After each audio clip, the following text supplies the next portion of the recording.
Hey, TGIF, everybody. Welcome back. It's Friday, March 22nd, 2024, and here we are once again. A little bit of bad news to talk about.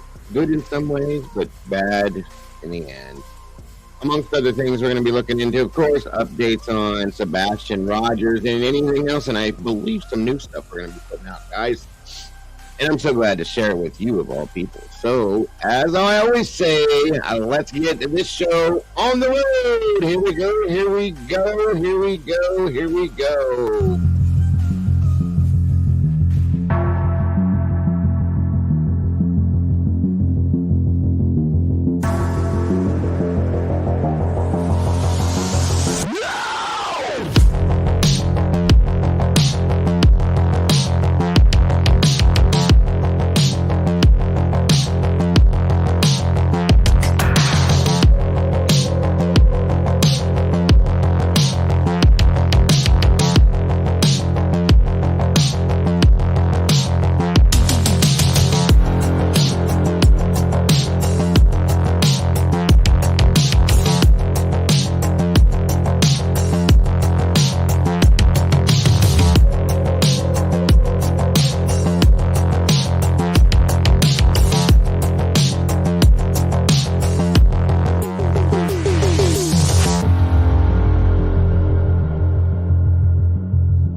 What's up, everybody? Welcome back.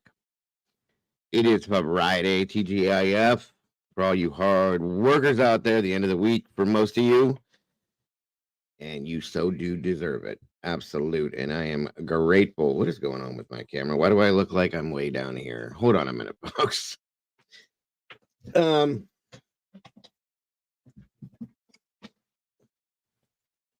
oh me.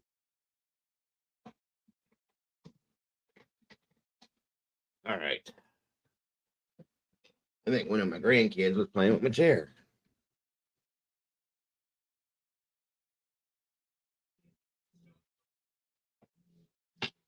Okay. Anyway, here we are. So it is a Friday, like I said, and we're back. Unfortunately, we got some bad news to talk about. As most everybody knows, Riley's strain has been found in the river. So I'm going to ask everybody, if you will, to please keep the Strain family in your thoughts and prayers, please. I mean, I kind of had a bad feeling about this from the beginning, but at the same time, I was praying that something would end up differently. You know what I'm saying? I feel so bad for them right now. So please, guys, if you will, please keep them in your thoughts and prayers. We're going to look at it a little bit here, see what's going on with that. Of course, we're going to look at any updates with Sebastian and anything else. And I think I have some new stuff I'm putting out to you guys. So thank you guys for joining me. Thank you for being here. And please, if you will, hit that like button when you come through that door. And before you find your seat, if you can, please, so we can get this in the algorithm. It's that important to me, folks. Appreciate you very much. Come on in, grab a chair, get comfortable, and let's get this conversation going like we do. I hope you're all having a wonderful, wonderful day today. Hope everybody had a great night last night. And I'm so happy to be back here with you all. So let's see who is joining.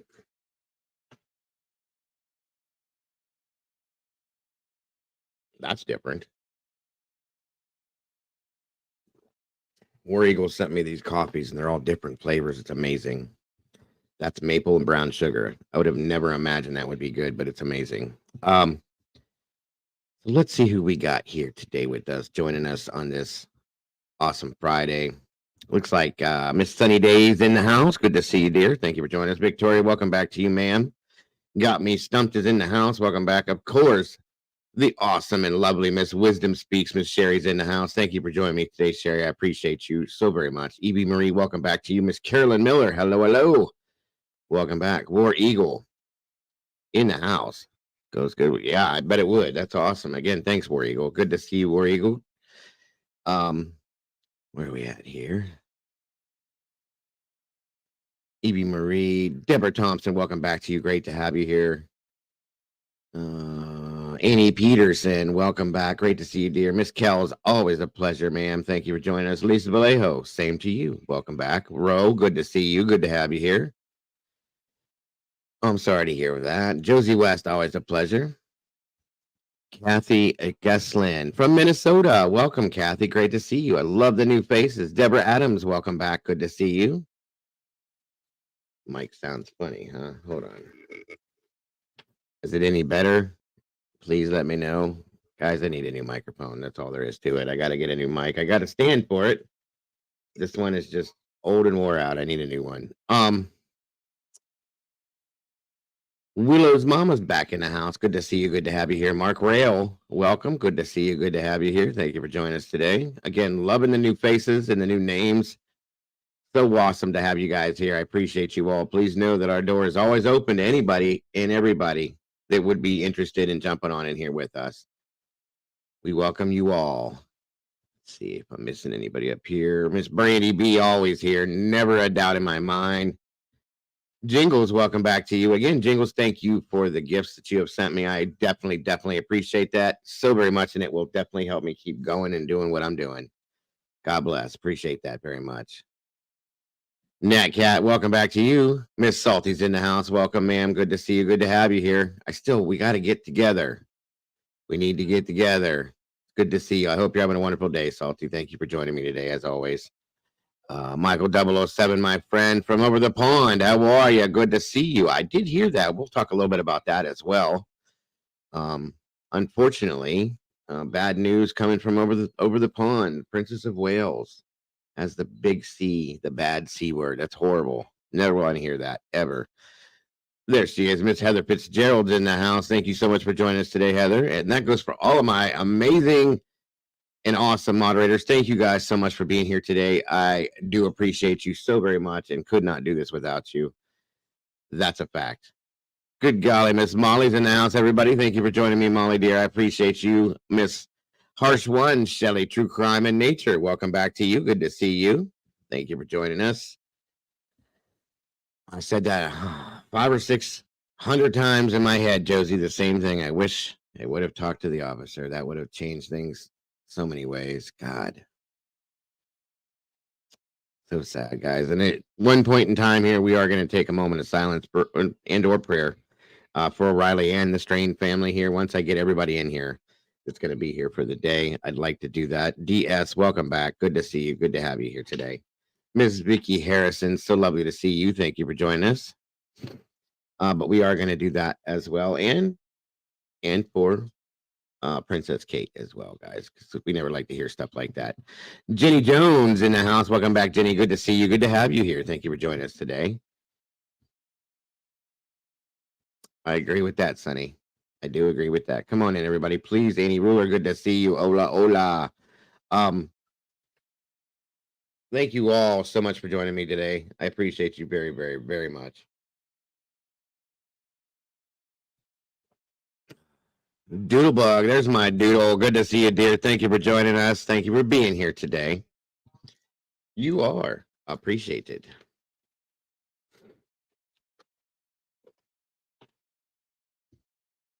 Come on in, guys. A good morning, good afternoon, good evening, and good night to you wherever you are. I hope it's good for you because it's great for me to be here with you. I love you all so very much and appreciate you being here and supporting this channel and supporting everything that we do every single day. God bless everyone. Thank you so much for what you do.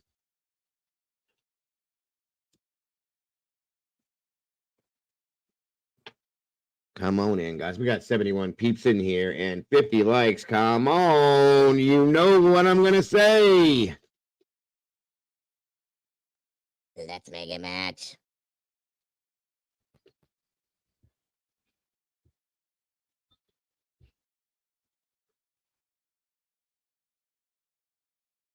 Moonlit babies in the house. It is a very sad day in a lot of aspects. We need to make the best we can out of this. And hopefully, that, again, I'm asking everybody, if you will, to please keep the Strain family, of course, Princess Kate, in your thoughts and prayers as we speak right now. Um, and of course, Riley. Um, I thank you all for that very much.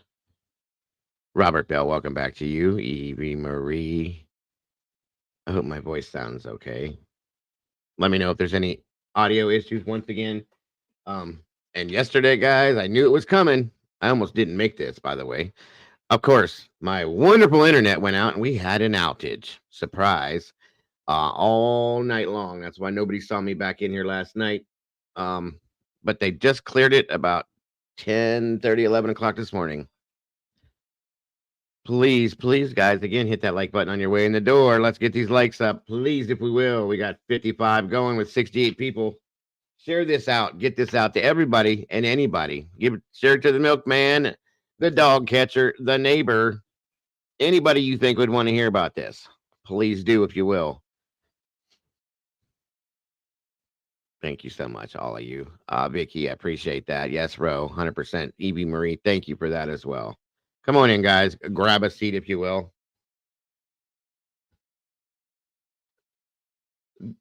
There's Miss Cass. Hello, hello. Hello, hello, hello. Thank you for joining us today. I appreciate you very, very much. Hope you're having a great day, Miss Cassie. Even though I just spoke to you this morning, and I'm grateful to see you here. Welcome back.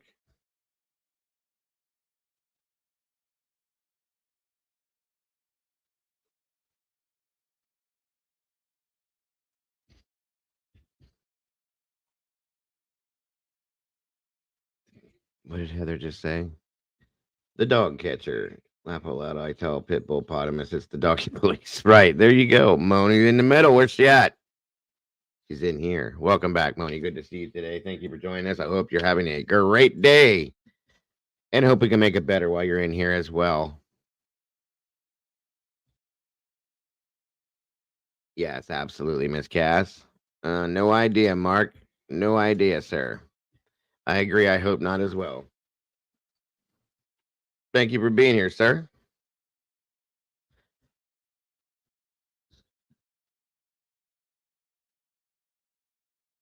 Miss Kim Marin in the house. Well, welcome back, Kim. Good to see you today. Good to have you here. Thank you for joining us. It's not snowing here. The sun's actually out. It's still colder than hell, but it's not snowing.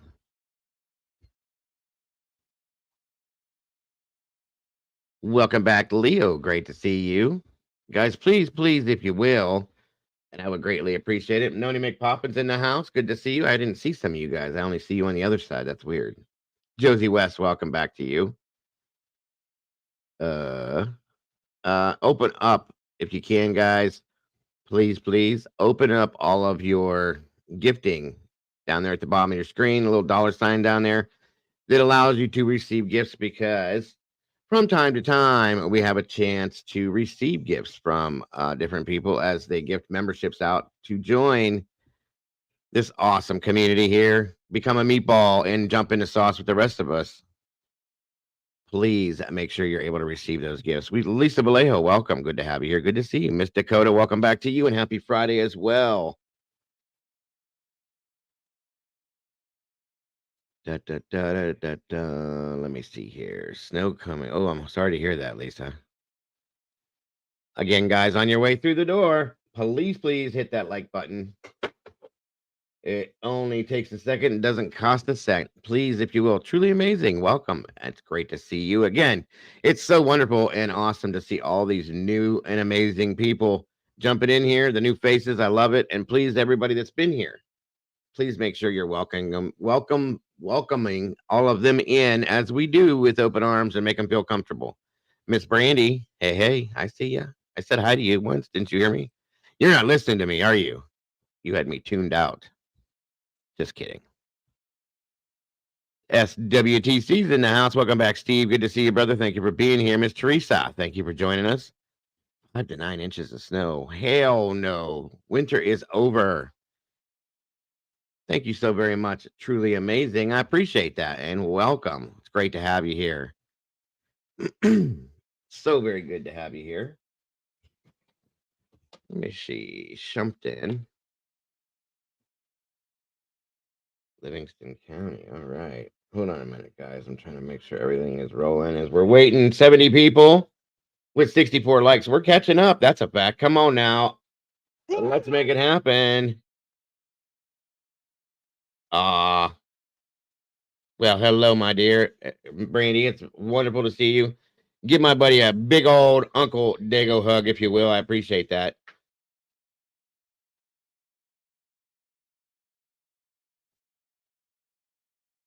I got you, Mark. That makes sense. Let's see here something, folks, if we can. Hope you're all having a good Friday or a good start to your Friday. I'm in Tuscola County. Gotcha.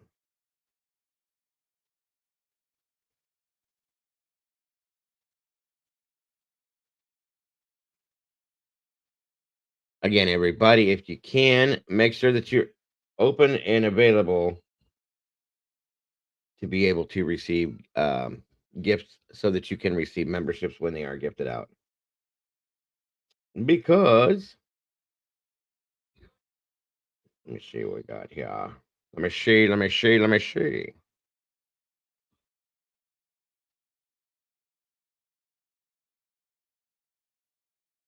1 second, folks.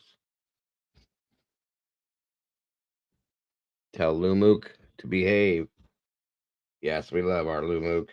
He's an awesome little dude. 100%. 100%.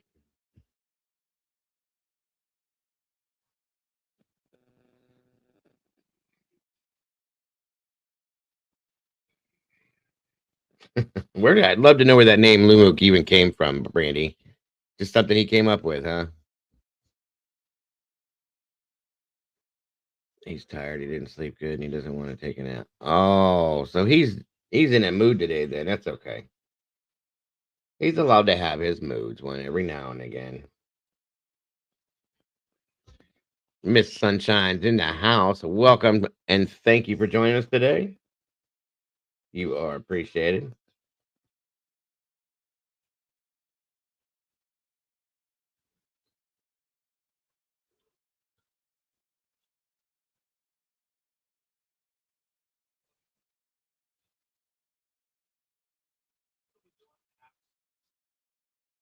Naps would be fun. Wouldn't taking a nap? That would be awesome, I think. I don't get to do that. He called you that. Right. I know he did, but where did that even come from, Brand? Do you have any idea?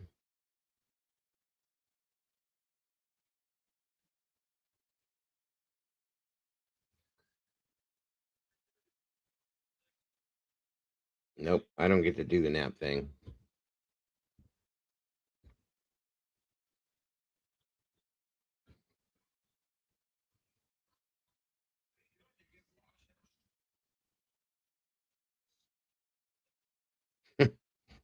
That's all right. It's become a word in this community, though, and I love it. I think it's cool.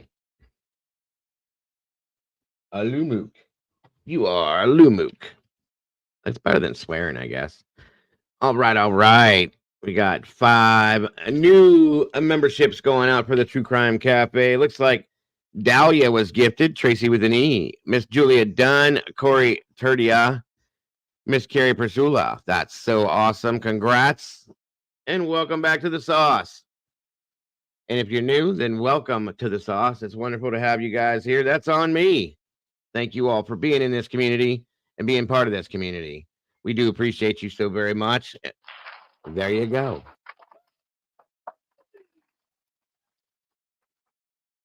Randy, my daughter, first, my daddy did it. That's hilarious. I love it. Love it. Bri guys in the house following me up with another 5. That's so very awesome, Brian. Thank you. And I hope you're feeling well, my friend. Looks like Truly Amazing was gifted. Welcome to the sauce, Truly. Gray Pearl was gifted. Not All Who Wonder Are Lost was gifted. City Kerp was gifted. That's awesome. Well, geez, almighty, Mr. Brian. That was so awesome of you, my friend, and I appreciate you so very much for that. But just because you did that, I guess I'm going to have to throw out 5 more just because I can. See what happens. Let's see what happens here. We need everybody in green in support of Sebastian. Okay, we'll just put it down there for that reason because that's his favorite color. And I have no issues with that. So we got 5 more going out. Looks like we got Up and Down Ingenuity. Licity J, Miss Licity J gifted. Kate Pruitt, Miss Carolyn Miller gifted, and Cami Q was gifted her membership again. Awesome, awesome. And again, for those of you that are new, welcome. For those of you that aren't, welcome back to the sauce. It's great to have you here. Thank you all for being part of this community. Thank you all for supporting this community. God bless. And I love every one of you guys so very much. For that, I appreciate you. Thank you guys. I love the color green too. I agree. I do agree. All right. So we got 15 new memberships coming through, guys. That's awesome. I appreciate that so very much. I agree with that, Teresa. I really do. I really do. We got 85 people in here now with 72 likes, guys. Let's make this match if we can. Please, please, please. Let's get everybody in green in support of Sebastian. Please, if we can. Also, we got we got to get this out in that algorithm. Miss SRB's in the house. Welcome back, SRB. Speaking of which, I'm going to fix something here.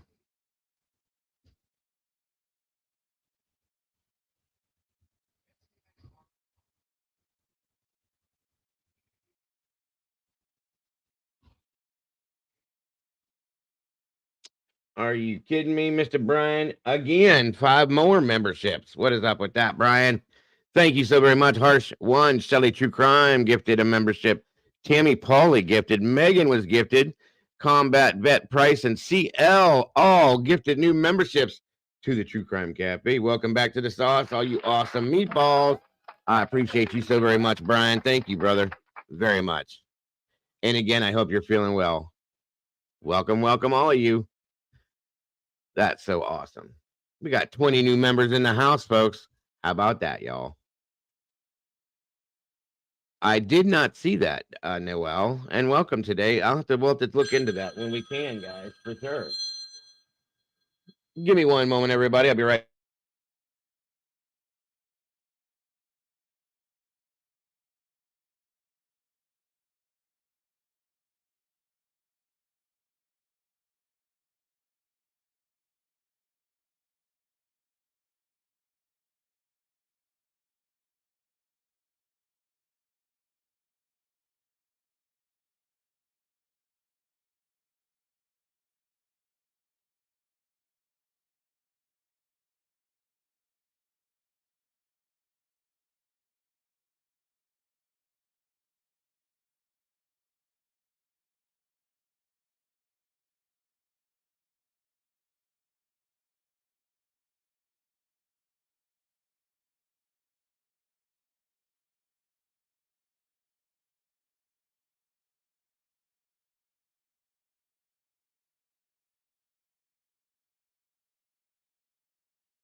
All right. Welcome back to me.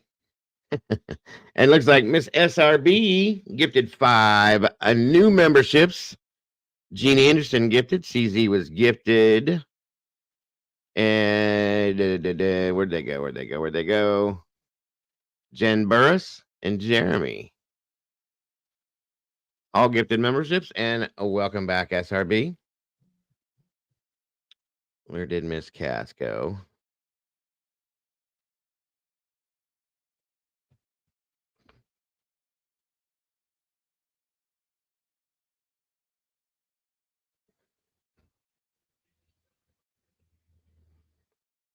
All right. Welcome back, ladies. Barikwa, welcome to you. Arctic Fox is in the house. I'm sorry I did not get with you on Discord last night, my friend. My internet went down and it was been down all night. So again, thank you for that, SRB. And welcome to the new meatballs. Debbie Bergman, welcome. Good to see you. Welcome back. Come on, guys. Make sure that you have that gifting opened up so that you can receive memberships when they are dropped. If you can, please. Not a Drama Nana is in the house. Welcome back to you. Great to see you. Thank you so very much for joining us. Let me see here.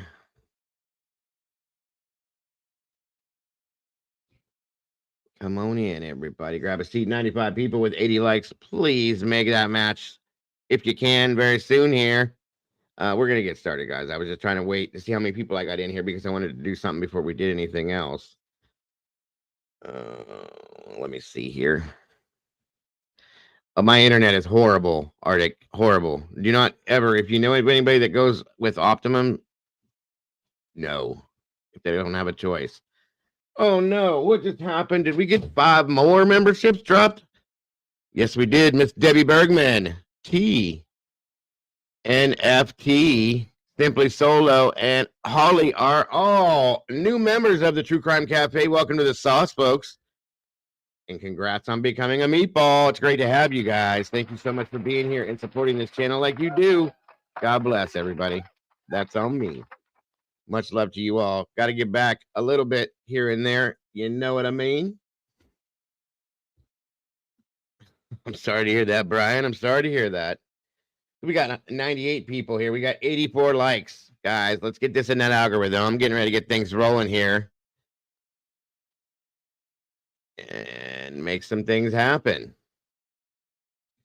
Get our conversations rolling if we can. I love seeing all this green. I'll tell you that much. And again, welcome to all of the new people, new members for sure, as well as the new subscribers. It's great to have you guys here. Thank you for supporting us and becoming part of this community. We absolutely appreciate and adore you for that.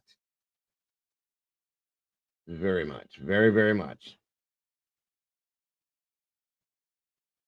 Let's see here.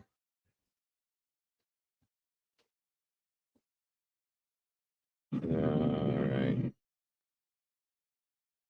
Throw this in here real quick. Congrats and welcome to the sauce. Not a Drama Nana. Another new meatball, guys. Thank you for joining us. I appreciate you very, very much. That is so very awesome. Come on in, guys. Get comfortable and let's get something going here, folks. I know you guys didn't all come in here just to hear me ramble on. So let's see what we got going here. This morning we have a unfortunate update for you on the Riley Strange search. Chief John Drake, Metropolitan Nashville Police Department, will be speaking with you. Chief Drake. Thank you, Don, and good morning, everyone.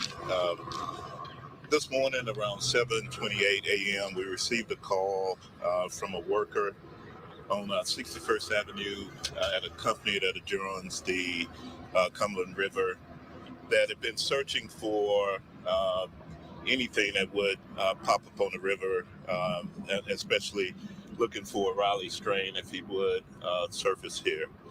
As they were removing an object from the river, they noticed what appeared to be Riley Strain pop up. The fire department was called in. retrieved the body from the river. The medical examiner's office reviewed the body, and we confirmed that it is Riley Strain. The family has been contacted. There are no signs of foul play at this time, according to the examination here at the riverbank. Mr. Strain still had the shirt on that he was wearing, still had the watch, and other identifying factors that helped us identify who he is.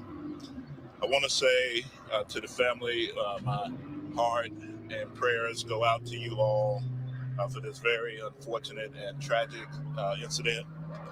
I also want to say thank you to the Nashville community and the Outpouring community of the outpouring support from the community in trying to help us locate Mr. Strain. I also want to say thank you to our USAR team and to the fire department and OEM and TWRA and everyone else, and including the media, for everything that you've done, for the countless tips that came in.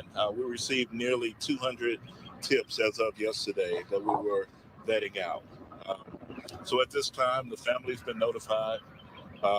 There will be an autopsy more than likely sometime today, and we'll have a little bit further from that point. So thank you.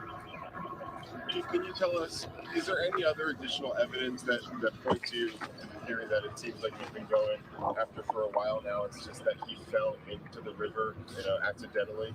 Yeah, there's no other evidence that suggests anything other than we have reports that normally under these circumstances with his height and weight, that he could have surfaced between 14 and 20 days. This is the 14th day, so we were really expecting anytime soon to find him.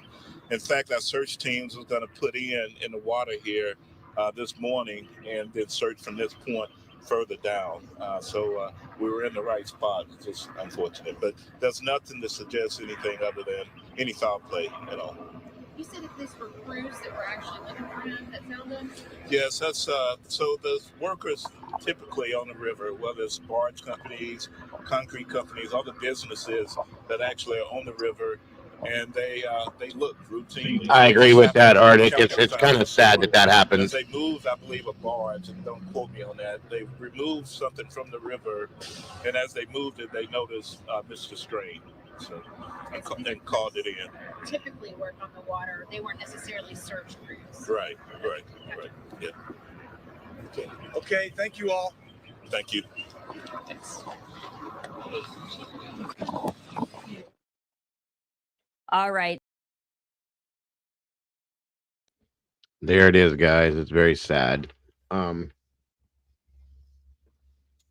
I'm going to ask you all to keep that family, the Strain family and Riley, in your thoughts and prayers. As Riley Strain has been found in the Cumberland River in Nashville, Tennessee. And as of right now, the medical examiner is confirming on the preliminary, oh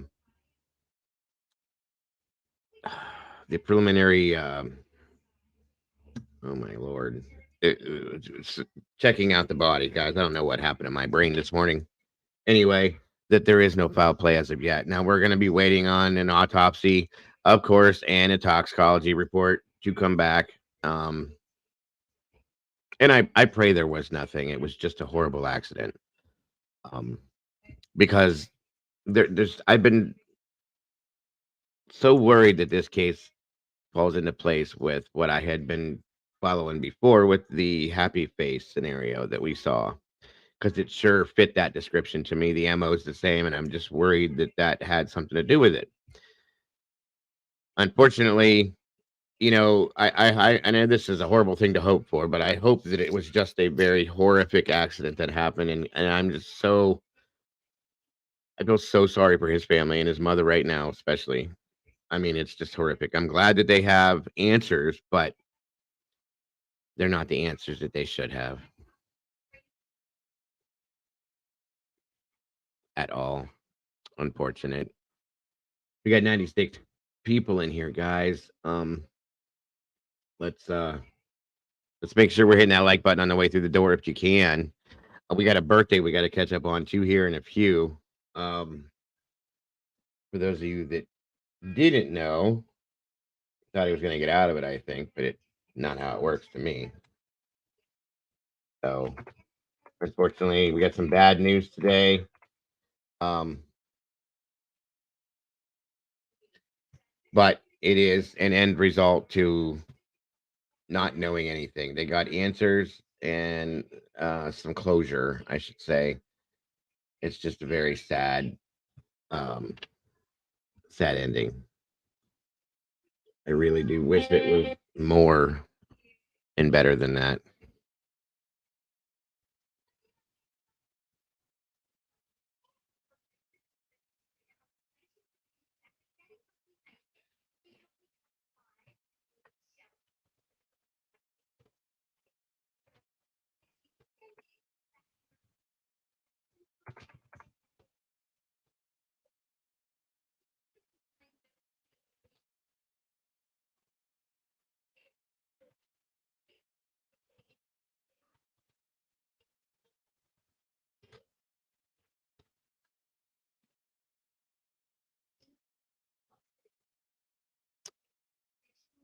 Timmy O'Brien, welcome. Good to see you. Thank you for joining us today. Mr. Michael 007 celebrated a birthday here, and we missed it. So we're going to have to fix that as of right now. Happy birthday, Michael, my friend, and thank you so much for being here with us and being part of this community and this family. Please know we do appreciate you, brother, very much, and much love to you, my friend. And here you go. All right, my friend. Happy birthday, brother. I hope you had a wonderful birthday. I know we're a little late. I missed that. But when I find out about it, you're all going to know about it. That's just who I am and how I am. So I hope you had a wonderful day, my friend. I try to do something different for everybody so that they don't all get the same thing. So if you don't want anybody to know it's your birthday, keep it a secret because I will put it out there for the whole world because each and every single one of you guys deserves to have a special acknowledgement for your day because that is what brought you into this world and brought you to this community. And that makes me so super grateful about that. So thank you all so very much for being part of this community once again. And happy birthday, brother. I hope you had a wonderful day and I hope it continues throughout the month. Welcome, everybody. If you haven't done it already, please make sure that you wish Michael 007 a awesome birthday because he deserves it 100%. So back to what we're doing.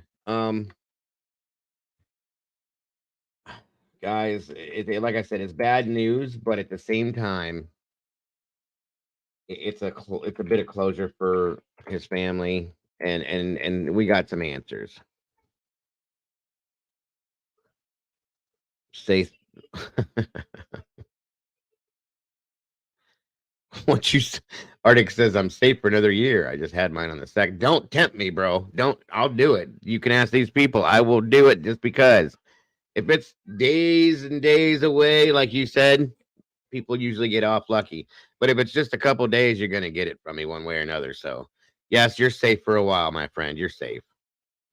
Brandy, I already have your birthday, dear. It's written on my calendar, sweetheart. So you can do whatever you want to do, but I got it. And you already know that.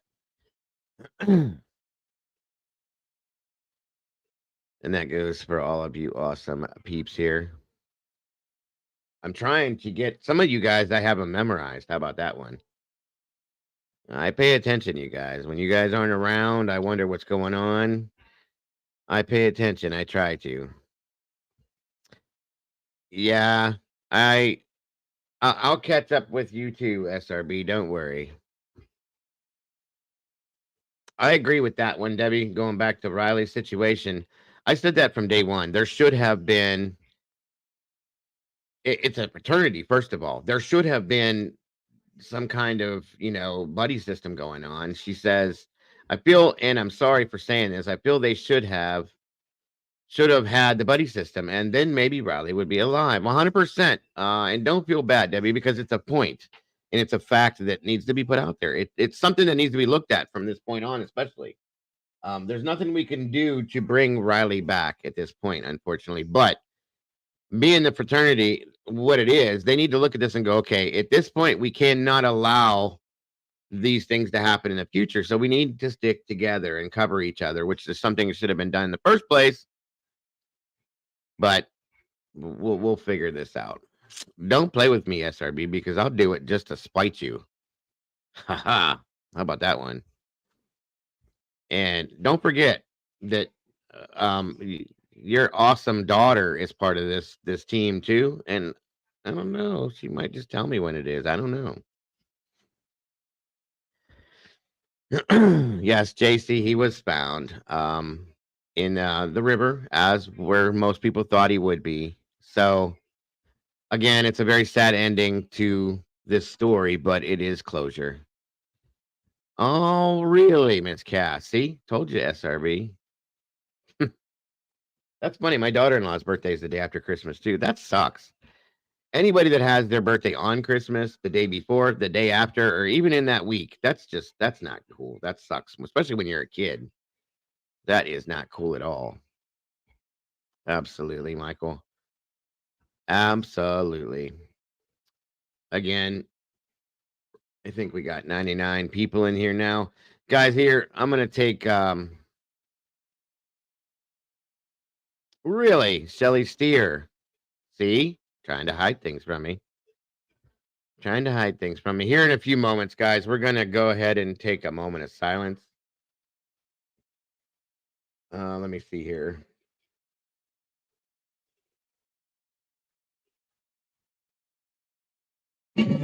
One second, guys. For Riley, if we can. I just wanted to give it a couple more moments here.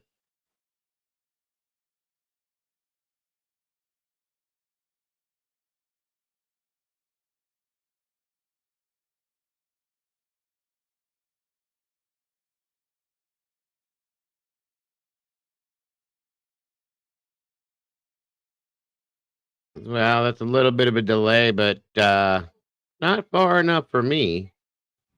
So, Miss Shelly Steer,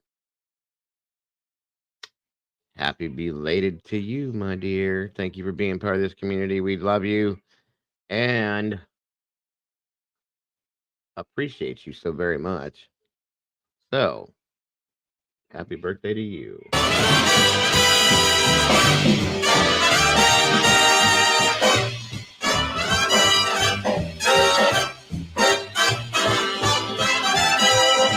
Happy birthday to you, and I hope you have many more. Happy birthday to you, and I hope you have many more. I hope all your dreams come marching through that door. I hope you get what you want, and you want what you're wishing for. I hope you get what you want, and you want what you're wishing for. And when you get what you want, thank your lucky star.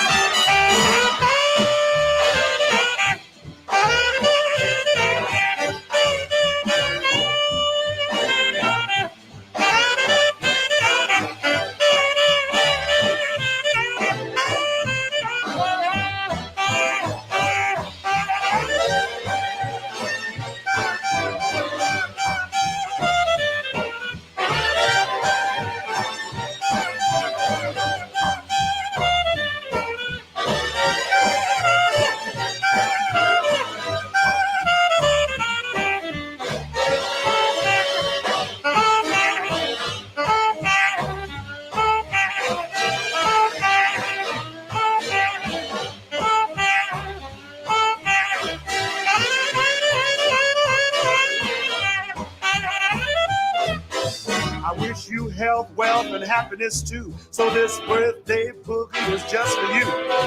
Now that you're surrounded with the things you adore, I'll holler happy birthday just once more. Happy birthday! Happy birthday! Happy birthday!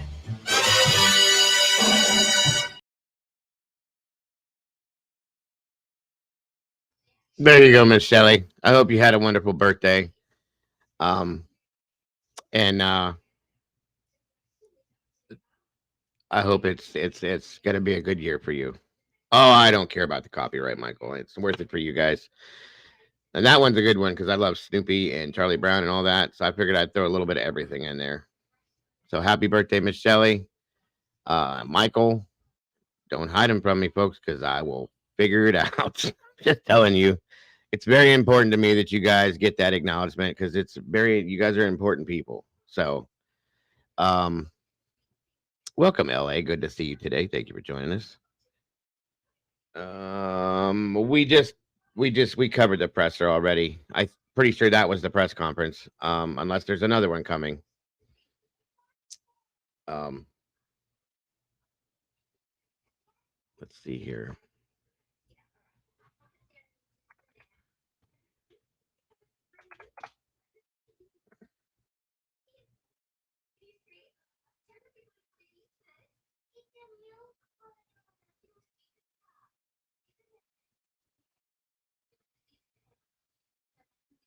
Absolutely, Miss Shelley. Where's Mama Bear?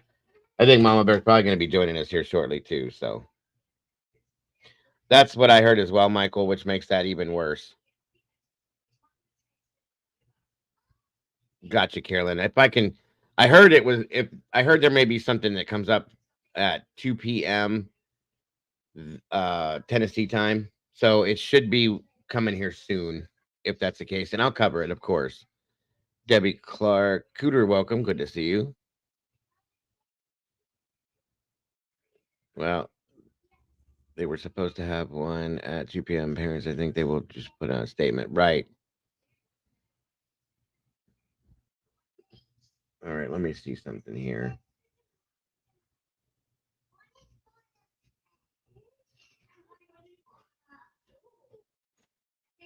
Here, I'll play this again real quick for those of you that didn't get to see this. One moment here.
Hey, here we go, guys. Hold on a minute.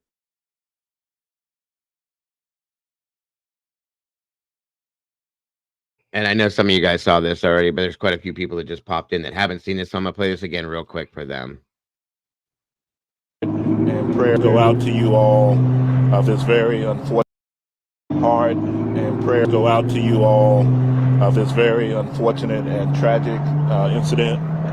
I also want to say thank you to the Nashville community and the Outpoint community of the Outpoint support from the community in trying to help us locate Mr. Strain. I also want to say thank you to our USAR team and to the fire department and OEM and TWRA and everyone else, including the media, for everything that you've done, for the countless tips that came in. We received nearly 200 tips as of yesterday that we were vetting out. So at this time, the family's been notified. There will be an autopsy more than likely sometime today, and we'll have a little bit further from that point. So thank you. Chief, can you tell us Is there any other additional evidence that points you to the theory that it seems like you've been going after for a while now? It's just that he fell into the river, accidentally? Yeah, there's no other evidence that suggests anything other than we have reports that normally under these circumstances with his height and weight, that he could have surfaced between 14 and 20 days. This is the 14th day, so we were really expecting anytime soon to find him. In fact, our search teams was going to put in the water here this morning and then search from this point further down. So we were in the right spot. It's just unfortunate, but there's nothing to suggest anything other than any foul play at all. You said that these were crews that were actually looking for him that found him? Yes, that's so the workers typically on the river, whether it's barge companies, concrete companies, other businesses that actually are on the river, and they look routinely. It's happened countless times before. And as they moved, I believe, a barge, and don't quote me on that, they removed something from the river, and as they moved it, they noticed Mr. Strain, so and called it in. Typically work on the water. They weren't necessarily. As of right now, there's no foul play. They're waiting on an autopsy and the toxicology, of course, but we'll see what happens from there. But as of right now, there's no foul play. Search crews. Right, yeah. Okay, thank you all. Thank you. And prayers go out to you all. I don't know why this won't play from the beginning, but hold on. This was from 3 hours ago.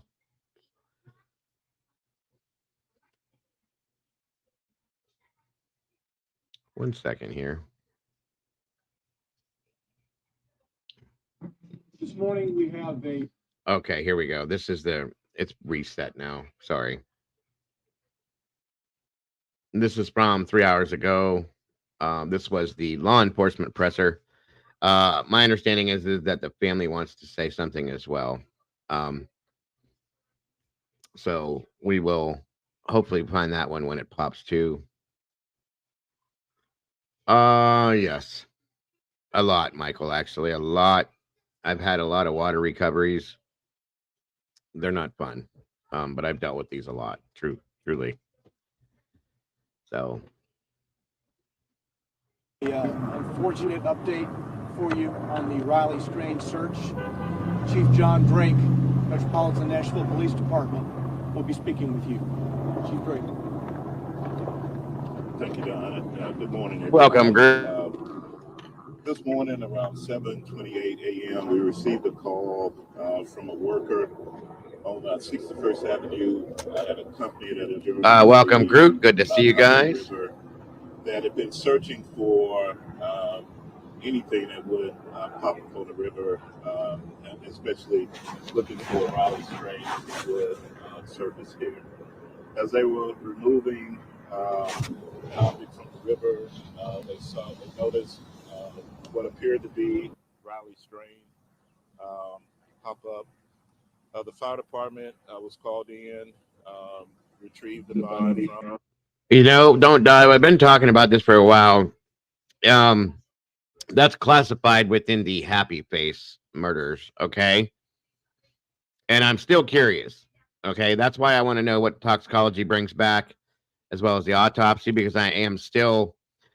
Yeah, hold on, JC. One moment, hon. I just seen that. Sorry. Give me a few moments here to do a couple things real quick. And I don't necessarily think there's anything involved, and I'm praying that there's not. I just want to see for sure what toxicology shows and what the autopsy brings back. But it does fit the MO.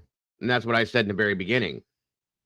Of Chicago, Texas, Lady Bird Lake, 100%. It's a good call, don't dive. It's not off by any means, in my opinion. So, and thanks for joining me today. 100%, Mark. I agree. Was it just a horrible set of circumstances and it just ended in a bad way, or was there something else involved? I'd like to think there's nothing else involved. It was just a horrific accident that happened. I don't know. I just don't know. Yeah, that's a good point too, CL. Very good point, because that can't happen. He just seemed so out of it, way more than he should have been, in my opinion. Mama Son 76, welcome. Good to see you. You were the only one actually acknowledging that. Oh, well, I mean, it's something I've been following for over a year, and it needs to be paid attention to. And I'll show you guys here soon why. If anything comes back on this that would fit the same MO, we're going to go right back into that case and look at it. I'm going to show you guys again. He definitely seemed more than just alcohol intoxicated. I agree with that, Michael. I do, very much so. And I have to wonder if there were people following. Okay. That's just my thoughts. I don't want there to be anything else connected to this. I just want it to be a horrific accident. I don't want it to be anything. I want Riley to be with us still, but you know what I'm trying to say. And I just can't think. I can't separate it yet. That's all I'm saying. Okay. That's all I'm saying is I can't separate it yet because of the way it happened. It just, the MO is too close. So let me go ahead with this for you guys. The river, the medical examiner's office reviewed the body, and we've confirmed that it is Riley Strange. The family has been contacted. There are no signs of foul play at this time, according to the examination here at the riverbank. Mr. Strange still had the shirt on that he was wearing, still had the watch, and other identifying factors that helped us identify who he is. I want to say to the family, my heart and prayers go out to you all for this very unfortunate and tragic incident. I also want to say thank you to the Nashville community and the Outpoint community of the Outpoint support from the community in trying to help us locate Mr. Strange. I also want to say thank you to our USAR team and to the fire department and OEM and TWRA and everyone else, including the media, for everything that you've done, for the countless tips that came in. We received nearly 200 tips as of yesterday that we were vetting out. So at this that time, was debunked, Dakota. There would be an autopsy more than likely sometime today, and we'll have a little bit further from that point. So thank you. Chief, can you tell us, is there any other additional evidence that points you to the theory that it seems like you've been going after for a while now? It's just that he fell into the river, accidentally? Yeah, there's no other evidence that suggests anything other than we have reports that normally under these circumstances with his height and weight, that he could have surfaced between 14 and 20 days. This is the 14th day, so we were really expecting anytime soon to find him. In fact, our search teams was going to put in the water here this morning and then search from this point further down. So we were in the right spot. It's just unfortunate, but there's nothing to suggest anything other than any foul play at all. You said that these were crews that were actually looking for him that found him? Yes, that's so the workers typically on the river, whether it's barge companies, concrete companies, other businesses that actually are on the river, and they look routinely. It's happened countless times before.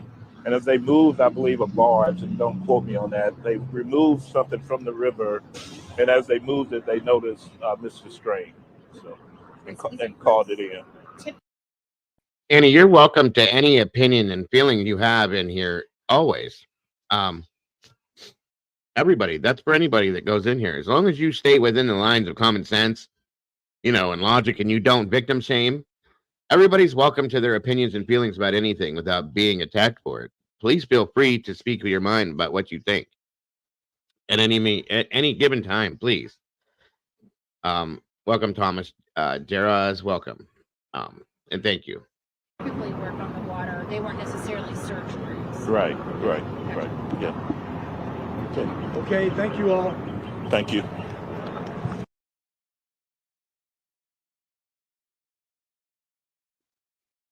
And that was from law enforcement this morning, folks, and it's very sad. Yes. One moment here.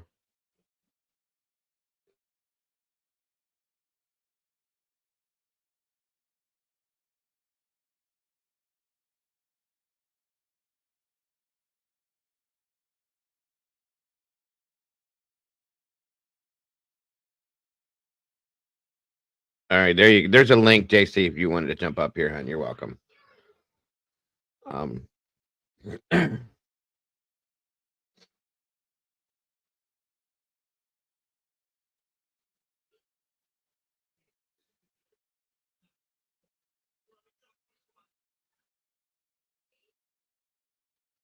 The shirt of somebody else wearing Riley, or the story about somebody else wearing Riley's shirt again was debunked. It was somebody wearing a shirt similar, which is where that came from. So, let me see here.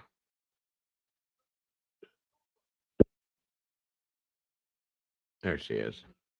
Can you hear me? Hi. How are you? I'm good. How are you?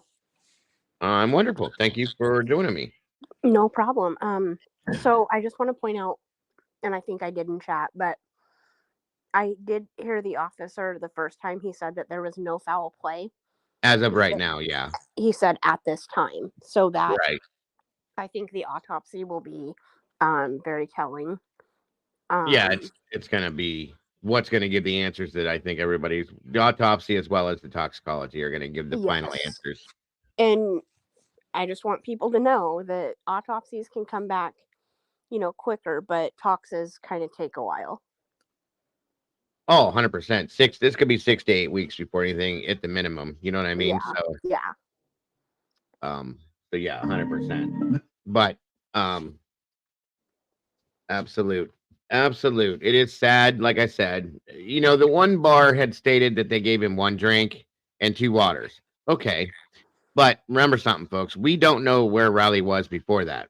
We do know that he was at 2 other bars, but we don't know. That's what I mean. Like, we don't know what he had to drink at those 2 other bars. And how, what condition he was in when he came into this bar. My biggest thing with this, and I'm feeling like this was just a horrific accident, and I'm okay with that. At this time, yes. At this point, that it was just a horrific accident.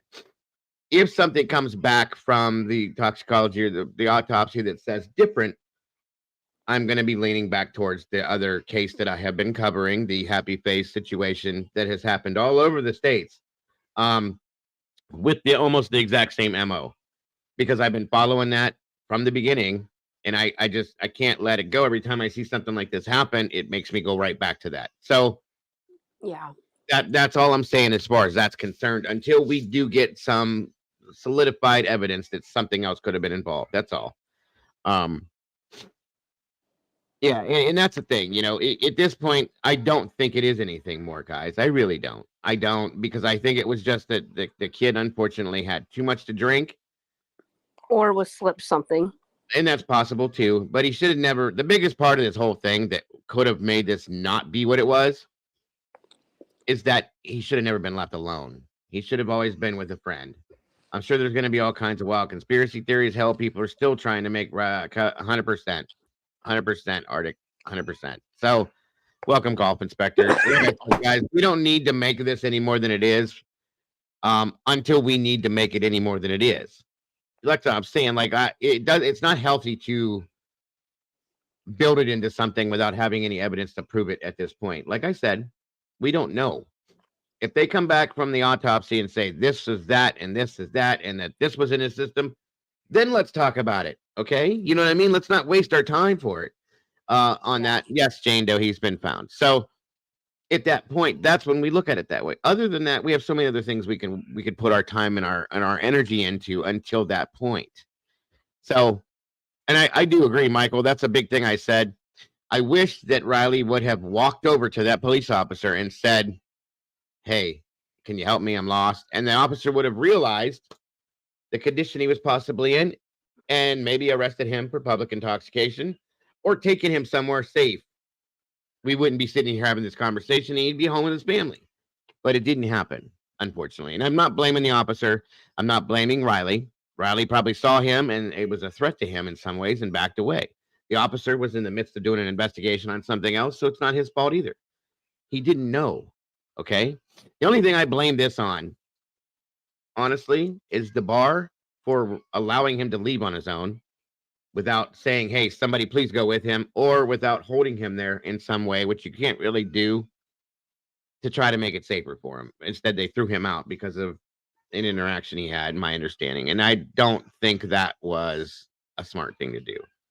So you can't really throw any blame at this moment on anybody. Okay. I do feel that it was a really bad decision for him to leave on his own. Therefore, somebody in that fraternity that was in that bar with him should have made it happen to where they could be with him. That's all I'm saying. Yes. That's the one thing I have a big issue with, period.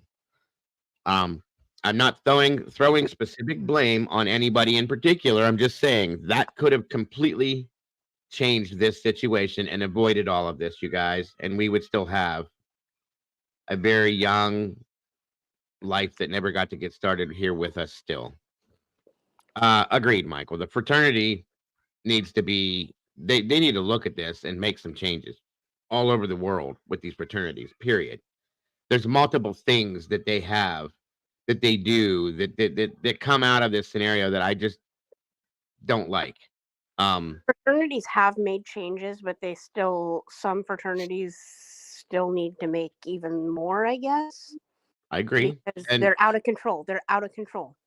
in a lot of ways, I agree with that. Jillian's saying that beyond the trees are steep hills, 40-foot drops. They really need to have better fencing. I agree with that too, Jillian. Like, I know it's not their responsibility to keep people from being intoxicated and falling down hills and falling into the river. But even if you're not intoxicated, folks, if you look at those areas, that river's edge and the drops, it's dangerous. Like, anybody in a sober mind could have an accident and slip and fall. And it's very, like, it's not safe. So, that needs to be looked at. And that's what I agreed, Lady V. It's horrific. I know how I saw his mother reacting to the fact that he was just missing. I can't even imagine where she's at right now. And I feel so horrible for her and all of them. And I hope that there are people out there that can help her get through this. I really do. I really, really do, because it's just sad. And then the other thing, Dago, that I was going to ask, did you see Take care, Annie, and thank you for your. Well, sorry, JC. 1 second. I saw what your input was up here, Annie, and I appreciate your input and your feelings. And we will be getting to some of that stuff that you were talking about here relatively soon. So thank you for stopping by, and I hope you have a good day, dear. Go ahead now. Sorry, Jace. Did you see Lana's video? No, I have not. So it looks like there are the scooter kids and carrying this large, tall object. So I don't know if anything's going to come of that or not. I don't know if that video was edited or, anything like that. But it's out there and it made me think. So I don't know, but I don't know if it was put out by law enforcement. I don't know if it was edited. So there's a lot of questions, I guess, on that. Gotcha. Yeah, I haven't seen that. I guess I'll have to take a look at it, but I don't know. I think law enforcement probably would have made a statement or done something in that sense if they had anything they were thinking that could have been involved.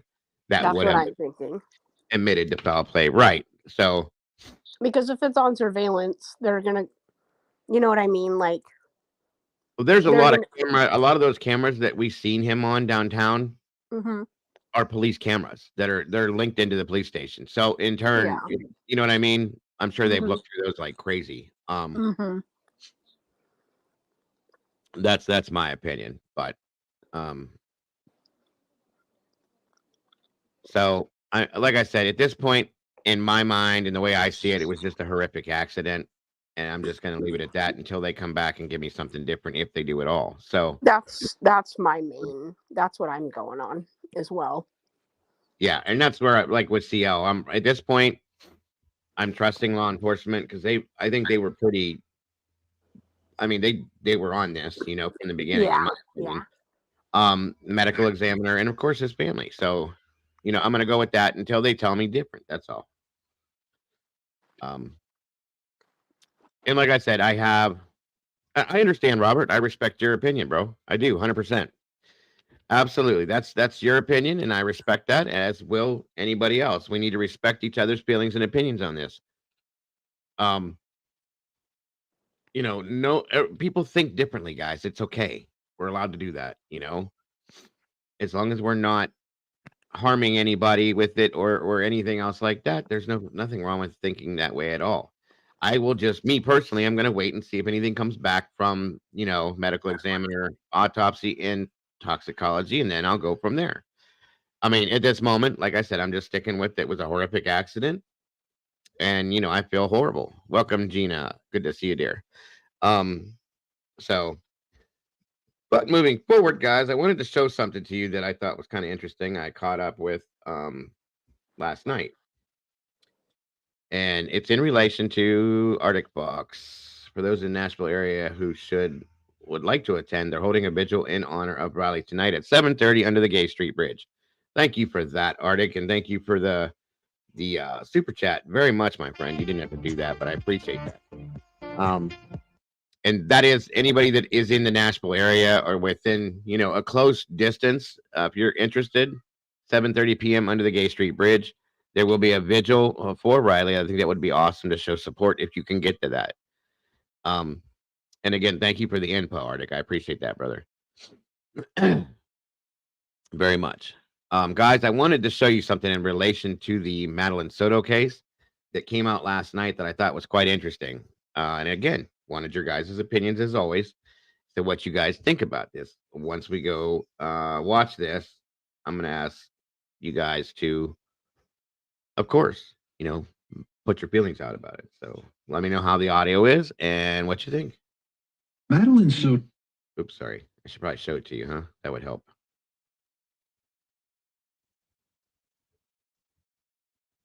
All right, here we go. Sodto's 13th birthday party was on Sunday, February 25th. The party was at a relative's house and she was surrounded by family. But one person who wasn't there was her mother, Jen Sodto. She was working. Madeline's mother and father were not together. In fact, her dad married another woman a couple of months after she was born. There was a man living in her house, her mom's boyfriend, Stephen Stearns. Stearns was at the party. At some point after that party, and before she was supposed to be at school the next day, Madeline was murdered. Stearns is the prime suspect because he was the last known person to be with her, and he is alleged to have hundreds of disturbing photos on his phone of Madeline being sexually abused. Today, the department leading the investigation gave an update on the latest in the case.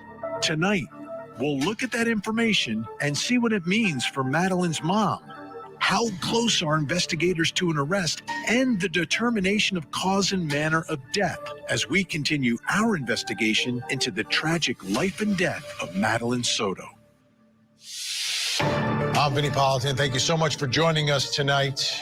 We're going to talk about Melanie Sodto, this case that has not been solved. It has not been solved, but the question tonight is, what happened? What happened to this 13-year-old girl?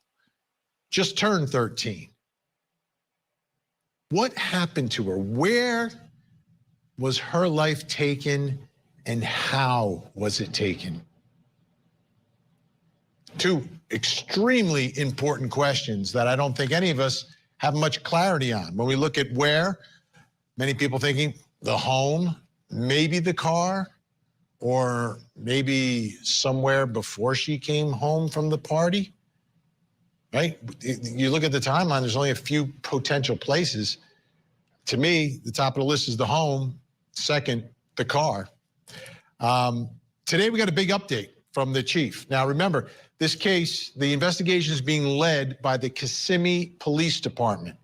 The Orange County Sheriff, the Osceola County Sheriff, they both had huge roles in all of this. But now that we are where we are, Kissimmee is taking the lead in all of this, and they're getting help from the state attorney's office. That's the prosecutor's office in Central Florida, 9th Judicial District, that is helping, both with the help of lawyers and in-house investigators that they have. Also getting help from the medical examiner's office. So those three entities working together to try to piece together what happened to Melanie Sodto and then try to figure out what the evidence tells them about who is responsible for all of that. And at this point, they're looking at everyone. They're looking at everyone who had contact with Melanie Sodto. So who had contact around that time? Everybody that was at the party. And then obviously Stephen Stearns, the prime suspect, and Jen Sodto. I mean, they got to be looking at everybody. And what they're presuming is they're presuming that anyone connected to her is a potential suspect, someone that they have to consider until they can clear them. And we know that the focus is going to be on Stephen Stearns for obvious reasons. Last one with her and what was found on his phone, those digital images. Alleged sex abuse going back 5 years. So that puts him on the top of the list, obviously. But they're looking at everyone. And I think the biggest question everyone has tonight is about Madeline's mother, Jen. You know, is she in the clear here? And she's not yet. She's not in the clear. And that was clear from the update that we got from the Kissimmee police chief today. Because I believe if she was in the clear and they said, okay, yep, we checked everything out, whether it's an alibi or other evidence, and she said, but they're not there yet. They are not there yet. So Jen Sodto is not there yet. So as we look at this case and this ongoing investigation, where they're still putting together a timeline, where they are answering questions that they have about the case and making progress, all of that was clear. But who isn't clear is Jen Sodto yet. And maybe never, we don't know. You gotta wait till the results of this investigation. So let's focus in on Jen Sodto right now, based upon what we heard at the press conference today from the chief. So take a listen. Don't only listen to what she says, but kind of listen between the lines of what she is saying here to try to understand where this investigation is and what's going on with Jen Sodto. Let's watch. We vow to do everything in our power to ensure Madeline's memory is honored with justice. Our detectives are dedicated to pursuing every lead, uncovering every fact, and holding those responsible accountable. Chief Holland, is the mother a suspect or a person of interest in this investigation? And also with the videos that you uncovered, is there any evidence of the mother's involvement on any of these videos?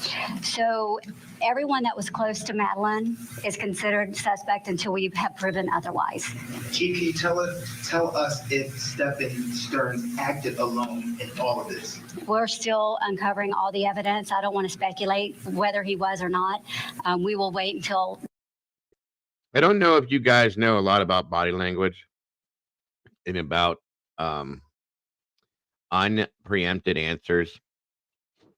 Pay attention to when this chief here is asked questions, okay? Regardless of what she says, watch her head and facial expressions, her head movements and her facial expressions, and they give your own answers. Just letting you know, it's a little thing I learned. The investigation. Understand where this investigation is and let's watch. We vow to do everything in our power to ensure Madeline's memory is honored with justice. Our detectives are dedicated to pursuing every lead, uncovering every fact, and holding those responsible accountable.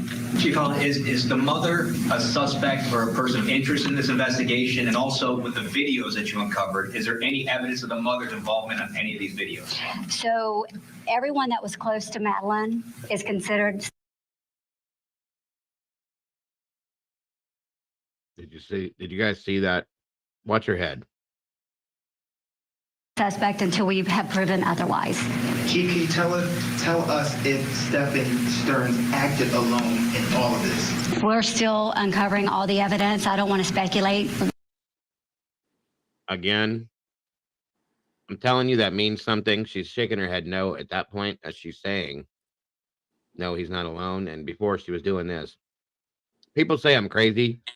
But when I did this whole psychology thing with my wife through her college and courses and stuff, we read a lot about that stuff, and it does happen, you guys. I'm not saying that that's what it means 100% what it is. I'm saying it can happen, and it does mean things in some senses, right? That's all. Whether he was or not, we will wait until the investigation, is completed to make that determination. Has Stephen Stearns said he acted alone, or what has he said in interviews with you? Since we know he's in jail. Yes. What has he told you about other people's involvement, if any? He has invoked his right to a lawyer, so we have not spoke with him. Chief, is the mother and the family members being cooperative and answering questions? Have they lawyered up? And also the father of Madeline, who is not a Florida resident, is he a part of this investigation or at least being asked questions? We have interviewed, all those family members that are close. Mother has cooperated. She did give us an interview. So there's, no one is not cooperating other than Stearns. Sort of a mixed bag as I watch that and listen to it. And I'm talking about a mixed bag for Jen Sodto. She did cooperate. That's big positive in all of this. She's not shutting down. She's not refusing to speak with law enforcement. But there was a word that the chief said that I found interesting. Those responsible. Hold those responsible. Those is more than one. Now, I don't think they've come to any conclusion, but they clearly have not come to the conclusion that it's over and it's Stearns and he's the only one we need to look at. Their eyes are wide open here. And of course, that's going to certainly include the person who is closest to Stearns and closest to Madeline, which is Jen Sodto. So let's bring in our guests and try to work our way through what we learned today. Joining me in Orlando, Florida, from the Osceola News-Gazette, reporter Ken Jackson. In Barrington, Rhode Island, board-certified forensic pathologist, Dr. Priya Banerjee. And in Los Angeles, board-certified forensic psychiatrist, trial expert witness, and columnist, Dr. Carol Lieberman is with us. Great to see everyone. Okay, Ken, let me start with you. To me, it was clear from the chief today that they are still considering that this is more than one person. Mom is not in the clear. And the use of that word, those, really struck me, meaning like, okay, they're still considering the fact that this is potentially involving more than one person. All right, Vinny, thanks for having me on tonight. I think what you're going to see is, first of all, we didn't get a whole lot new today. In fact, Chief Holland admitted that I don't have anything new that you don't already know. But what was said was those people, these people, which makes me feel like we could see some aiding and abetting charges on others, people who may have known and didn't do anything. Welcome, Angela. You did hear from us. We did get the chance to ask the level of Jen Sodto's cooperation. Has she been cooperative? Has she been dodgy? Tried to ask where she was, and all we got was that, yeah, she did cooperate, during an interview. We didn't get a chance to ask a whole lot of what we wanted to, and we did get, I know we didn't expect to be able to pepper her with questions for like an hour.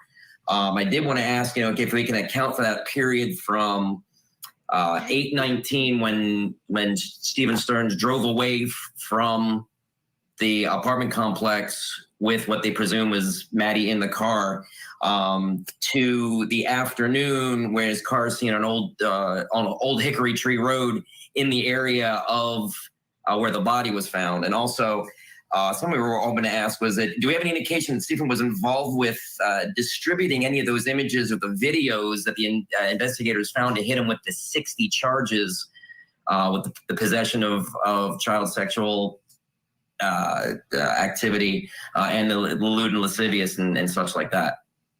Now, Dr. Carol Lieberman, the mother, Jen Sodto, apparently cooperated, gave an interview. From my perspective, that's a good sign, right? That she's not shutting it down, because she gave, I think, an initial interview to Orange County. So if she's speaking to Kissimmee as well, then she has had some level of cooperation back and forth. What do you read into that, Dr. Carol Lieberman? Well, this press conference, everyone seems to be saying that they didn't say anything. They really didn't say anything new. That why did they even have a press conference? They could have just sent out a 2-paragraph press release. But maybe there was a method to their madness. Maybe they were doing something. Maybe they were trying to send a message to Jen Sodto. On the one hand, so yes, they said everyone close to Madeline is a suspect, including the mother. Maybe they're trying to, I'm hoping perhaps, or suspecting that maybe they are just waiting around, biding time, and not to say that they're not certainly investigating, but giving Jen enough rope to hang herself. In other words, giving her time to make mistakes, to give evidence. So on the one hand, not necessarily saying, we suspect you, and in fact saying she's cooperating. Of course, she's cooperating, but she cooperated with an interviewer early at the beginning, and she was saying things that didn't connect with other information that we found out. So is she cooperating and just telling more lies? I mean, we don't know exactly. She'd have to say, well, I didn't tell, I was mistaken when I said this in that interview, but now it's this. I mean, I'm just thinking maybe they're trying to sniff her out. Let's take a look. This is from Stephen Stern's arrest affidavit. On February 26, 2024, at approximately 2,000 hours, Madeline Sodto, a 13-year-old, was reported missing by her mother. The mother advised her daughter's stepfather, Stephen Stearns, picked her up from her home and dropped her off at Hunters Creek Middle School. The mother then went to pick up Madeline from school at dismissal and learned that Madeline never showed up for school. So some of this doesn't make sense to me. Like, first, that he picked her up from her home. Where was Stephen Stearns living? We haven't heard anything about him living anywhere else. But Dr. Priya Banerjee, let me ask you this. Forensically, in terms of anything that might be found on or near the remains of Madeline, how can you connect people to that if the suspects are people living in the home, right? Are there things that would normally be there? So in particular with the mom, is there any way that there could be some sort of forensic scientific type of evidence that could connect mom to what happened here to Madeline? Yeah, I think that's a very complicated but thoughtful question, meaning you got to look. Okay, so you're going to do the crime scene analysis. In my career, I've often responded to crime scenes to work directly with police and collect evidence at the scene. So it's not just the body, but what's around the body.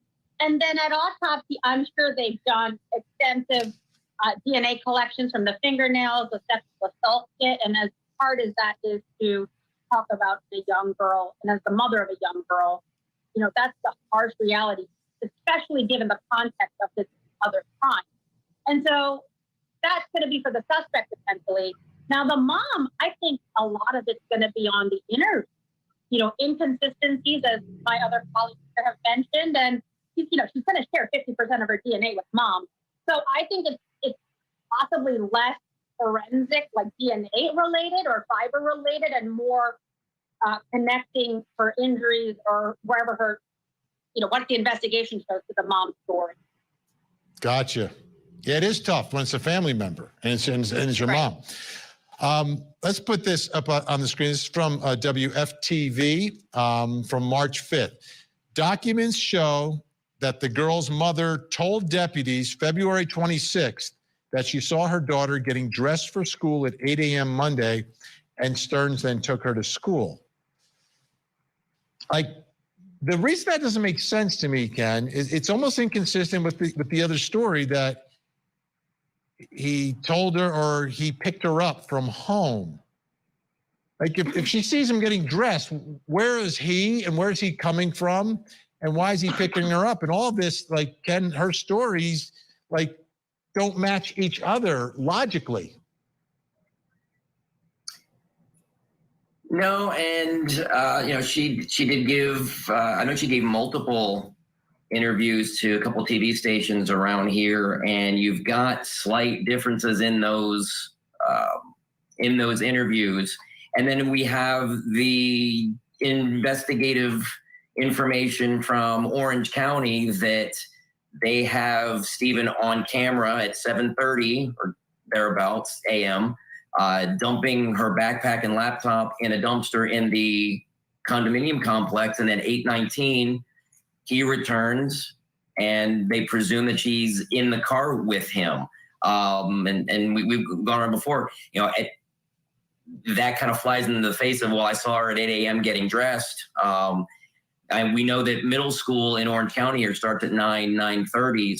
So we've got some inconsistencies here. I was hoping that those would be addressed today. I mean, when we were summoned, basically, we got the word yesterday that Kissimmee Police would be having a press conference, that they would have, something to tell us. And what ended up with the message that we got was an awful lot like a social media post they put out about 10 or 12 days ago going, hey, we know you all looking for updates, and there's not a whole lot we can share that wouldn't compromise the investigation, because that's what it came down to, is that the whole theme today was that they were looking to prioritize the integrity of the investigation into Madeline's death. Now let's take a listen to Jennifer Sodto with WFTV in light of what we know tonight, that she is not cleared in this case. She has not been cleared, but let's listen to her interview when Madeline went missing. We dropped her off at school, close to school. She wanted to walk the rest of the way. She was spotted walking by the church, by the middle school. Sherry, check DM, please, hun. I appreciate it. On the cameras, they saw her hang out in the parking lot for a little bit and then get up and leave. They didn't see a vehicle or anything else. They just saw her walk away around 9 a.m. heading towards the school, but she never made it. What was the last thing, I guess, the conversation that you two had, you and your daughter? We spoke about her birthday party. She had a birthday party on Sunday. She had a great time. I couldn't make it because I was working, but she had an amazing time. She was so happy with all her gifts. I told her good night, and that was it. I was the one who took her to school in the morning. That was my partner. But yeah, in my heart, I feel like somebody took her. This isn't like her to just pick up and run away, or just not go to school. I don't know what to think. She was last seen wearing a green hoodie. Welcome back, Green Bean. Black shorts, white Crocs, a black JanSport backpack with gray hibiscus flowers on it. She got dropped off in the morning. We did not notice until after school pickup at 4 o'clock when I went to go pick her up, and she wasn't at school. Dr. Carol Lieberman, I feel like somebody took her. What's your interpretation of that? Yes, that stuck out to me too, because she seemed to be more connected, like authentically connected to when she said that. And, yes, somebody did take her. I mean, we allegedly, we don't know, but I mean, she could have been thinking in her mind that it was her boyfriend. You know, he did take her. Well, I know I hesitate to say that, but I mean, you know, this is so frustrating. Everybody's frustrated because we aren't getting much information, and so there are all these possibilities. And I mean, I could tell you a whole bunch of different scenarios that are possible involving the two of them. It's really hard to tell. Listen, guys, everybody else on this panel except for Dr. Lieberman, I take everything they say and I listen. Dr. Lieberman, I take everything she says with a grain of salt because she made a statement one time about Idaho that blew my mind. After that, I was kind of done with her. So please excuse me if I'm not taking what she says as serious. Now, some of the things she's relating to, I get it. I believe in some senses, but everybody else in here, you know, they're in kind of the same boat that she's in. So understand that too. Welcome, Mischief. Good to see you again. Dago, Yes, ma'am.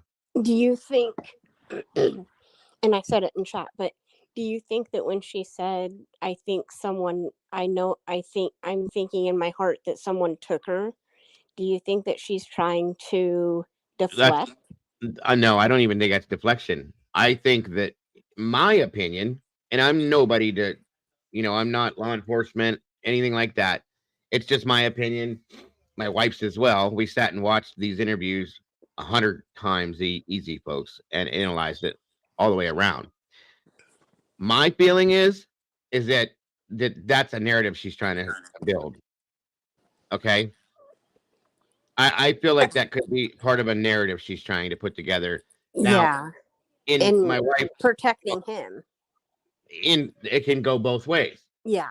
Now, my wife is the one that brought this out, and this is based on her knowledge in psychology. She said it could be, yes, dear, because I'm going with that she's building a narrative to protect him in a sense and herself. But my wife also thinks that the narrative could be because she's in denial and doesn't want to accept the possibility that happened. And that narrative makes her feel more comfortable in knowing what she doesn't want to know, if that makes any sense to you guys. Right. Like she knows this in the back of her mind that this monster is doing what he's doing and has been in denial about this the whole time and ignored it because she doesn't want to believe it, which does happen. And in turn, that narrative that she's putting together goes along and makes her feel good and comfortable knowing that, no, it wasn't him. Couldn't have been him. He loves me. He wouldn't do that. He loves her. He wants to be her father, not her boyfriend, blah, blah, blah. That's what her mind, she's making herself, in a sense, do that to make herself feel better. Or, like we said, or it's just the complete other side. I mean, 1 second, guys.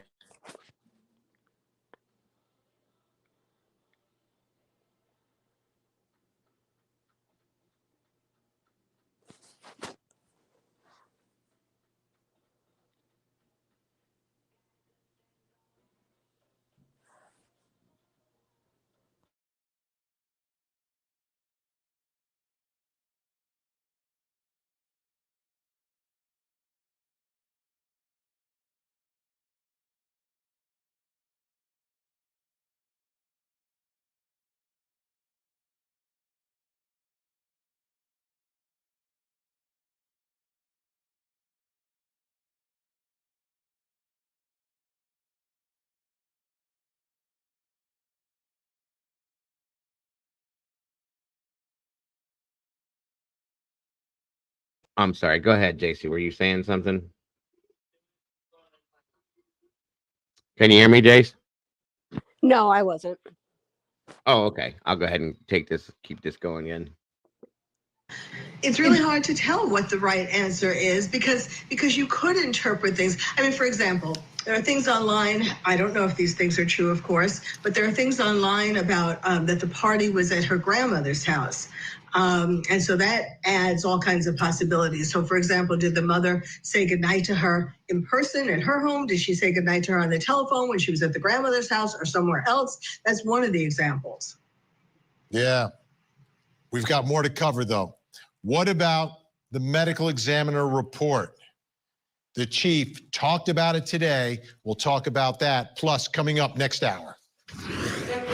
In Fremont County, Idaho, the doomsday couple implicated in a series of murders.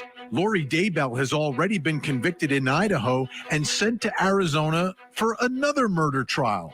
But now the doomsday prophet, Chad Daybell, getting ready for his case. I begged her to go to the doctor. Her heart was failing her. She was physically falling apart. Drug ring, a double murder, and deadly Report. Let's take a listen. Can you release any information about the manner in which Maddie died at this point? No, ma'am. We are still waiting on the medical examiner's report. The teacher working closely with the medical examiner. What does that relationship kind of look like, and what information are they able to release to you before that exam is complete? So, not really. I wouldn't say that they've released an information. We depend on the medical examiner's report for our report. So we're going to have to wait until they release that report. Okay, Dr. Priya Banerjee, waiting for the medical examiner's report to be finished. So what do you suspect is going on with the report right now? So I think this is a multi-layered question, or answer, I should say. So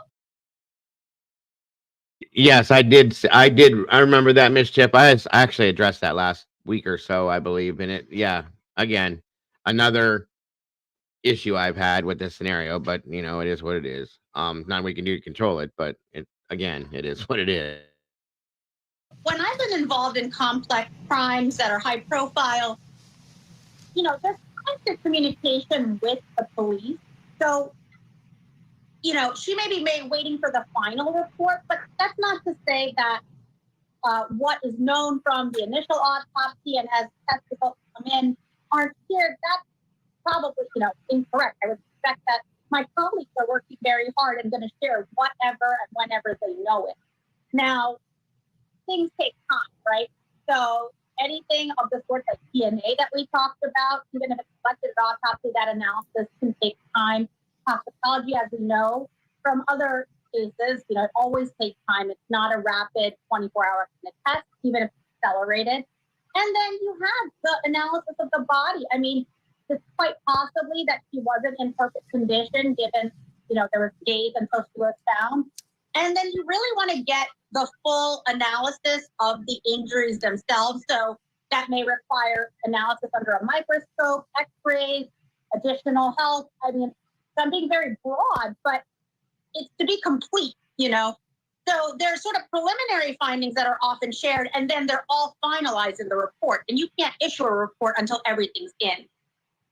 Now let's take a look at what the weather was while she was missing, and apparently her body laid in that tree line.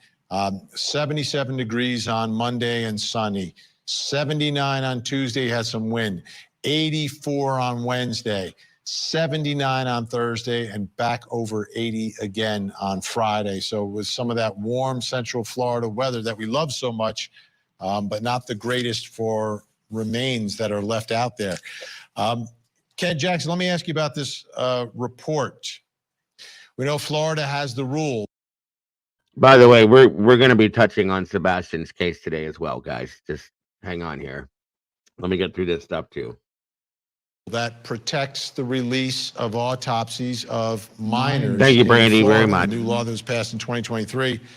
Do you expect this report to not be released? Do you expect investigators to at least give cause and manner if they don't provide the entire report? How do you think this will play in this case, in this scenario?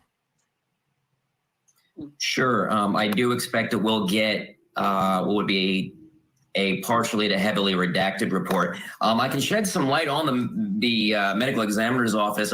Osceola County does not have their own ME's office. They share that with Orange County, Orlando to the north. And Orange County has roughly 3 or 4 times the population as Osceola County. So there will be plenty of cases that they're likely processing. I have dealt with them on other stories, in other cases. Absolutely, Groot, and thank you. We'll get a result back in about 2 to 3 weeks in. And now these are cases where there isn't like toxicology and things like that. That could push it to like 3 to 4 weeks. I know tomorrow will be 3 weeks since the body was found, March 1st to March 22nd. So the release of that report could be imminent. I understand where Kissimmee Police is saying that they're waiting on it because we're right about the timeline where if they did start processing it soon after they found the body on March 1st, that we could be seeing something here, soon, but rather high profile case with a lot of intricacies in with it. So, it's I would think we would see it soon. I would expect we will have access to at least the nuts and bolts of it, cause and such like that. So, Dr. Carol Lieberman, what are your thoughts about Jen Sodto when this very report possible, comes out? Thomas? Do you think she wants to read it? Do you think she wants Thank to you, know Michael. those details? Where do you think she could be mentally tonight? I think Jen Sodto is in a panic. I think she realizes that things are, are coming down, or that, that the police are getting closer to finding out all these details. And, of course, it's interesting that about what you said, that Florida has this rule about not releasing information about minors. Of course, of course it's horrible for any mother to hear gruesome details that would be typically in an autopsy report. But, a bomb, she could also hear a bomb if they were to reveal, or if she were to find out that Madeline was pregnant. As a psychiatrist, it sort of puts things in a very neat package that if Madeline were pregnant, that could explain. The boyfriend would say to Jen, if this comes out, we're both going to be in trouble. So therefore, I'm going to, take care of it, and don't you tell anybody anything about it. That would sort of fit. I don't know that she was pregnant. Again, as I was saying before, there are a lot of different scenarios, but you'll probably remember that when I was first talking on this show about the reasons why a sexual predator stops, one of them, a big one, is when the girl reaches the age of menstruating because they're afraid of the girl getting pregnant. So it's just a possibility. Absolutely. Dr. Priya Banerjee, would that complicate things in the autopsy if, and again, this is a big if in fact she was carrying a child? I don't think it complicates it. We look in every situation, every female that is autopsied, it's part of my routine examination. Now, I think you have to think about if it is true, we would document how far along the pregnancy would be, to then aid in investigation, timing of that. Does that bring any charges? She herself, looking at her, look, I would say normal bodied, like she's not looking pregnant, but that doesn't mean biologically she couldn't be.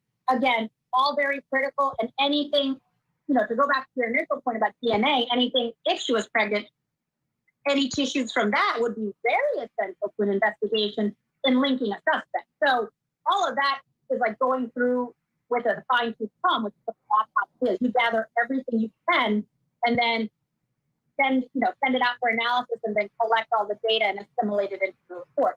Yet again, why it's not an overnight process. I think that's if that becomes the truth of this case, it may answer a bunch of questions. We don't know. As the chief from Kissimmee PD said, the ME has not provided them with the final report yet, so we wait for that. Everyone's staying with us. When we come back, we're going to talk about how they found her body. Like, how is it that they end up searching this area 22 miles away from Kissimmee? The answer when we return.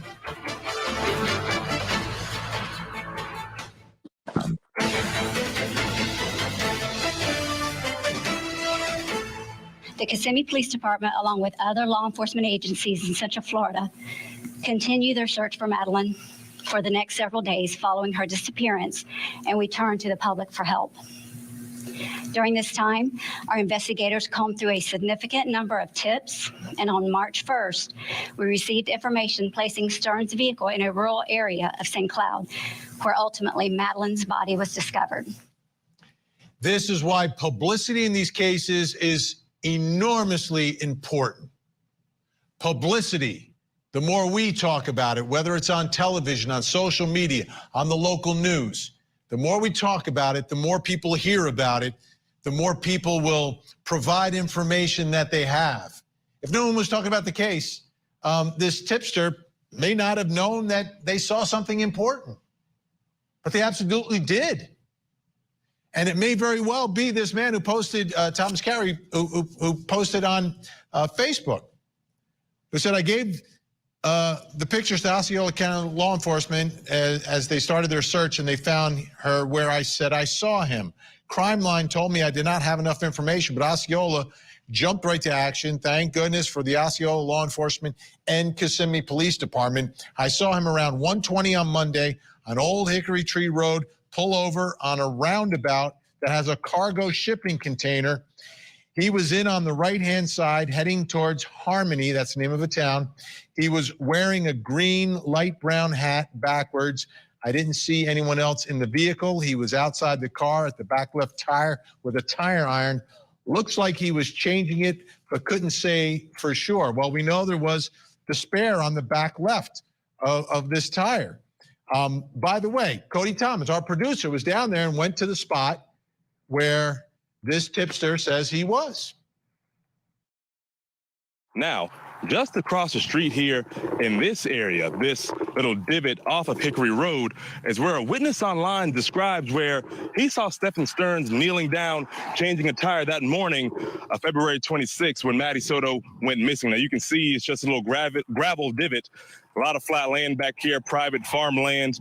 Now, police described the area they saw that flat tire situation on Old Hickory Road. There's an Old Hickory Road and a Hickory Road. Hickory Road, again, across the street where Madeline Sodto's body was found. So there could be a little confusion as far as what witnesses may or may not have saw between the two, that is Hickory Road and Old Hickory Road. But one thing we do know, again, right across the street and that tree line behind that memorial over the fence is where Madeline Sodto's body was found on March 1st. Ken Jackson, this tip is huge. It's absolutely huge. This is the reason they were there. I mean, when you go down, there'll be no reason to search in that area if you have a missing child from Kissimmee, right? Well, I'd say that's the first time I'm seeing that Facebook post. That is kind of bombshell. I mean, I've heard the name and I've heard the content of it. I know that week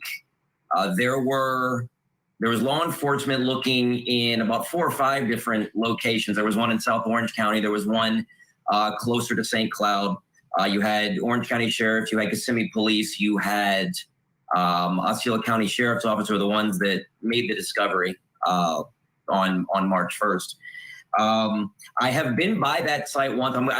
Tomorrow I'm going to go down there, and then I'm going to come back on the roads that they talk about, taking Hickory Tree to Old Hickory Tree to come back into Kissimmee, just to kind of timeline it out to see how long it would take. Now we're assuming that he changed this tire on site, and I'm guessing that if the tire indeed wasn't flat, he was using it as a ruse that, this is why I'm here on a desolate road with my trunk open. Oh, I'm changing a tire. It's that road. Yeah, it connects Old Hickory Tree. If you stay on Hickory Tree, you eventually end up on 192 near Harmony. There are people live in that area that kind of use it as a cut through to avoid a chunk of 192. So there isn't a ton of traffic on that road normally. We've got a timeline of 1 to 2:30 p.m. in the afternoon on a Monday. Not exactly drive time, but this is Central Florida. We have a very tourism-based market, and there is no such thing really as rush hour, and people are coming and going at all times of the day. So at 1, 2 o'clock in the afternoon on that road, which I'm still trying to understand why someone would dispose of a body in the middle of the day. Yeah, that's you shocking, right? Yeah, you would see them. You would see them, but if you have the ruse or if you actually have a flat tire, some of it makes sense. Dr. Priya Banerjee, what about if you're on one side of that road, that body had to be brought to the other side of the road? Would you be able to tell if it was dragged or carried, or would that type of information be available?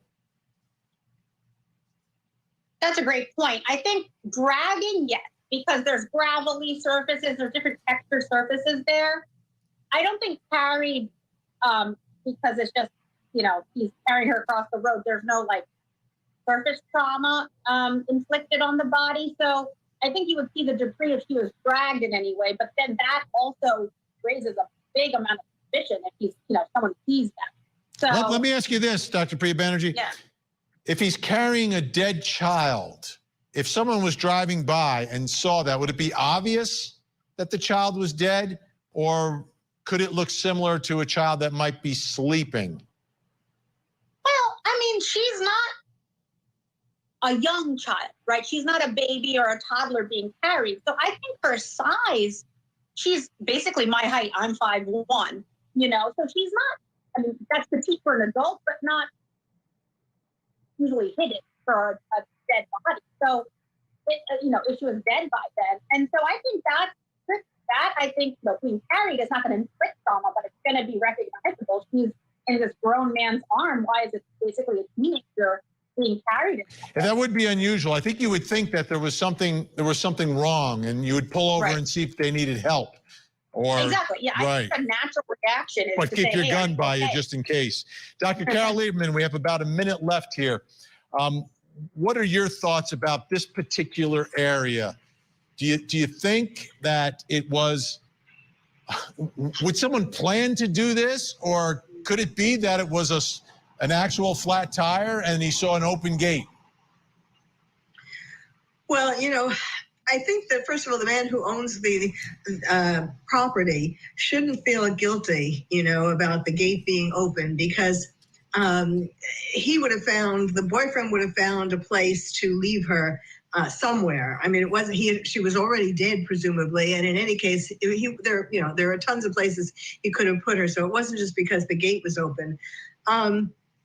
So, that part is hard. I do want to make one other point about the press conference. The chief was saying things like, if you suspect abuse, then tell a school resource officer or tell the police and somebody else. She didn't mention to tell a mental health professional. And that is certainly something that parents could and should do, because mental health professionals are You're on the front lines too. You're on the front lines. Yes. Absolutely. We are obligated legally to tell. So that's another source. Great job tonight, everyone. Ken Jackson, Osceola News Gazette, Dr. Priya Banerjee, Dr. Carol Lieberman. I know your time is valuable, so we really appreciate it. Thank you so much. All right. I just thought you guys might find that interesting as to the basis of the fact that there could be others involved in this, which again would explain why they're putting together, what case they are, why it's taking the time that it is, because that's what I feel like it is. Personally, I feel that they're putting together the most airtight, strongest case that they can in regards to this. You know what I mean? So that's what my thoughts are. That part is hard. Hold on, guys. Let me shut this out.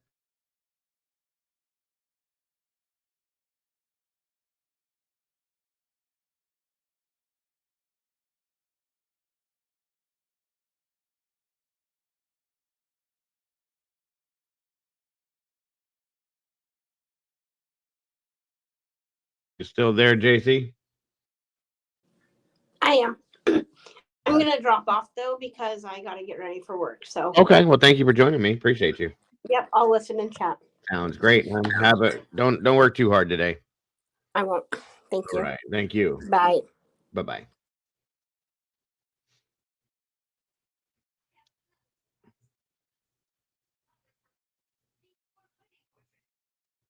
For his son right now. All right. Now, again, So that's what's been going on in the Sodto case. And I know a lot of you guys are pretty close to that one, just as much as I am. We also have Sebastian Rogers that we're looking at and keeping up with daily. I do have an update from 11 hours ago. I think some of you guys probably knew this that I want to share with you guys. I know it's a lot to process everything we're covering, but I try to keep up with all of this at one time so you guys can know what I'm doing, what you're doing, and what's going on with these cases. So, let me see here. All right. Make sure I got that right. He told us he's searching that park because it doesn't have cameras, and it may have been a place Sebastian was dropped off. Now, Seth did not specify what he meant by that. His 15-year-old son, Sebastian, disappeared.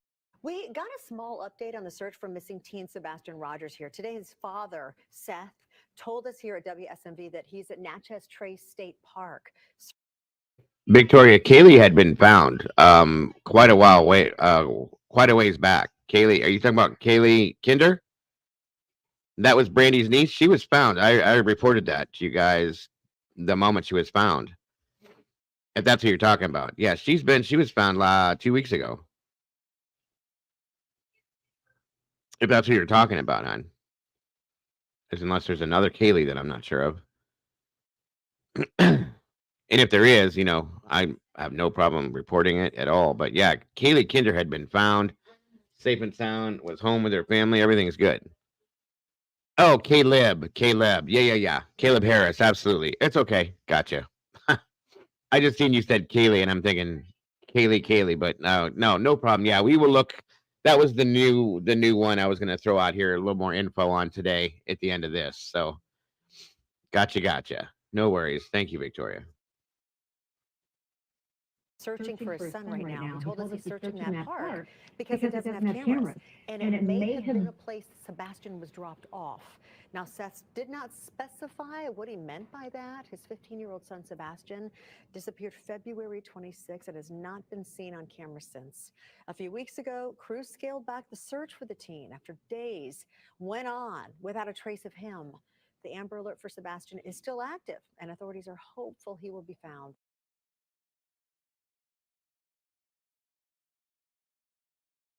So I thought that was interesting the way they said he did not say what he meant when he said that. Now, is there some kind of a meaning behind that we're not sure of? A place where Sebastian could have been dropped off. That's interesting. I'm not going to read into it, but it's interesting to hear that. That's all I'm saying. So, I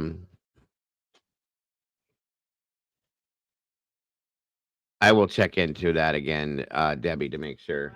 Here, let me go back and play that again for you guys. Small update.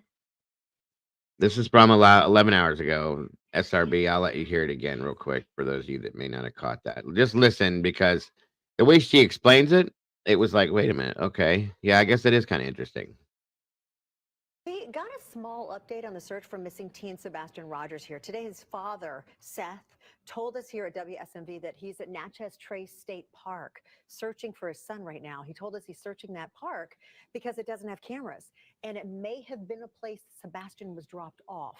Now, Seth did not specify what he meant by that. His 15-year-old son, Sebastian, disappeared February 26 and has not been seen on camera since. A few weeks ago, crews scaled back the search for the teen after days went on without a trace of him. The Amber Alert for Sebastian is still active, and authorities are hopeful he will be found. Did you guys catch that?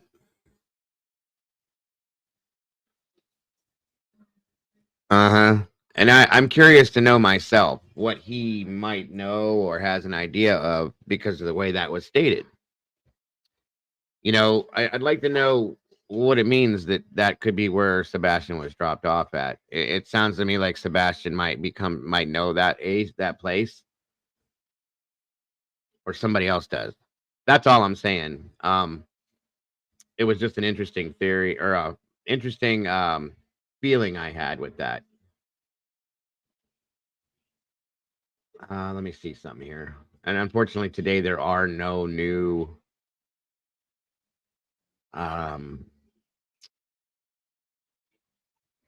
updates with Sebastian.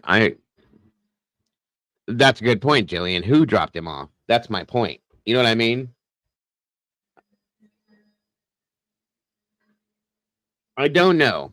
I don't know where to go with that. I really don't. It's quite interesting, but there's nothing new. Unfortunately, with Hey Chemistry, good to see you today. AG is saying that it's halfway between Memphis, where the stepdad works, and their home. It's interesting. It is a halfway point, I guess. Quite interesting. I'm not sure, Heather, but that's another good question. You know, he has law enforcement background. You know how officers and law enforcement officials think and how they investigate things, of course. So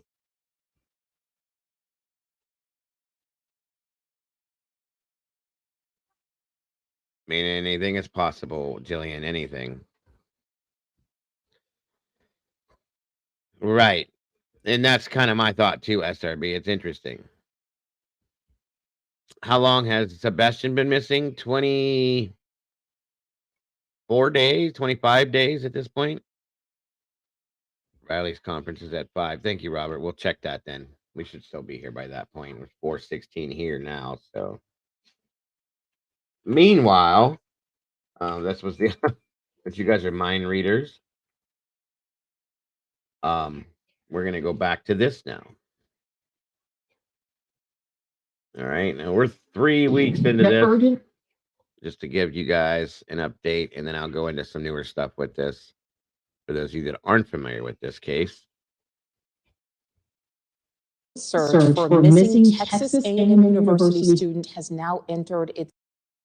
And I don't know if you guys have caught on to this, but this seems to be a lot of college kids that are going through these things. You know what I mean? That seems to be the thing. Sebastian's not, and neither is Elijah, but still, it's an interesting theory, scenario to look at how many college kids are being affected by these things. You know, it's quite crazy. Its third week.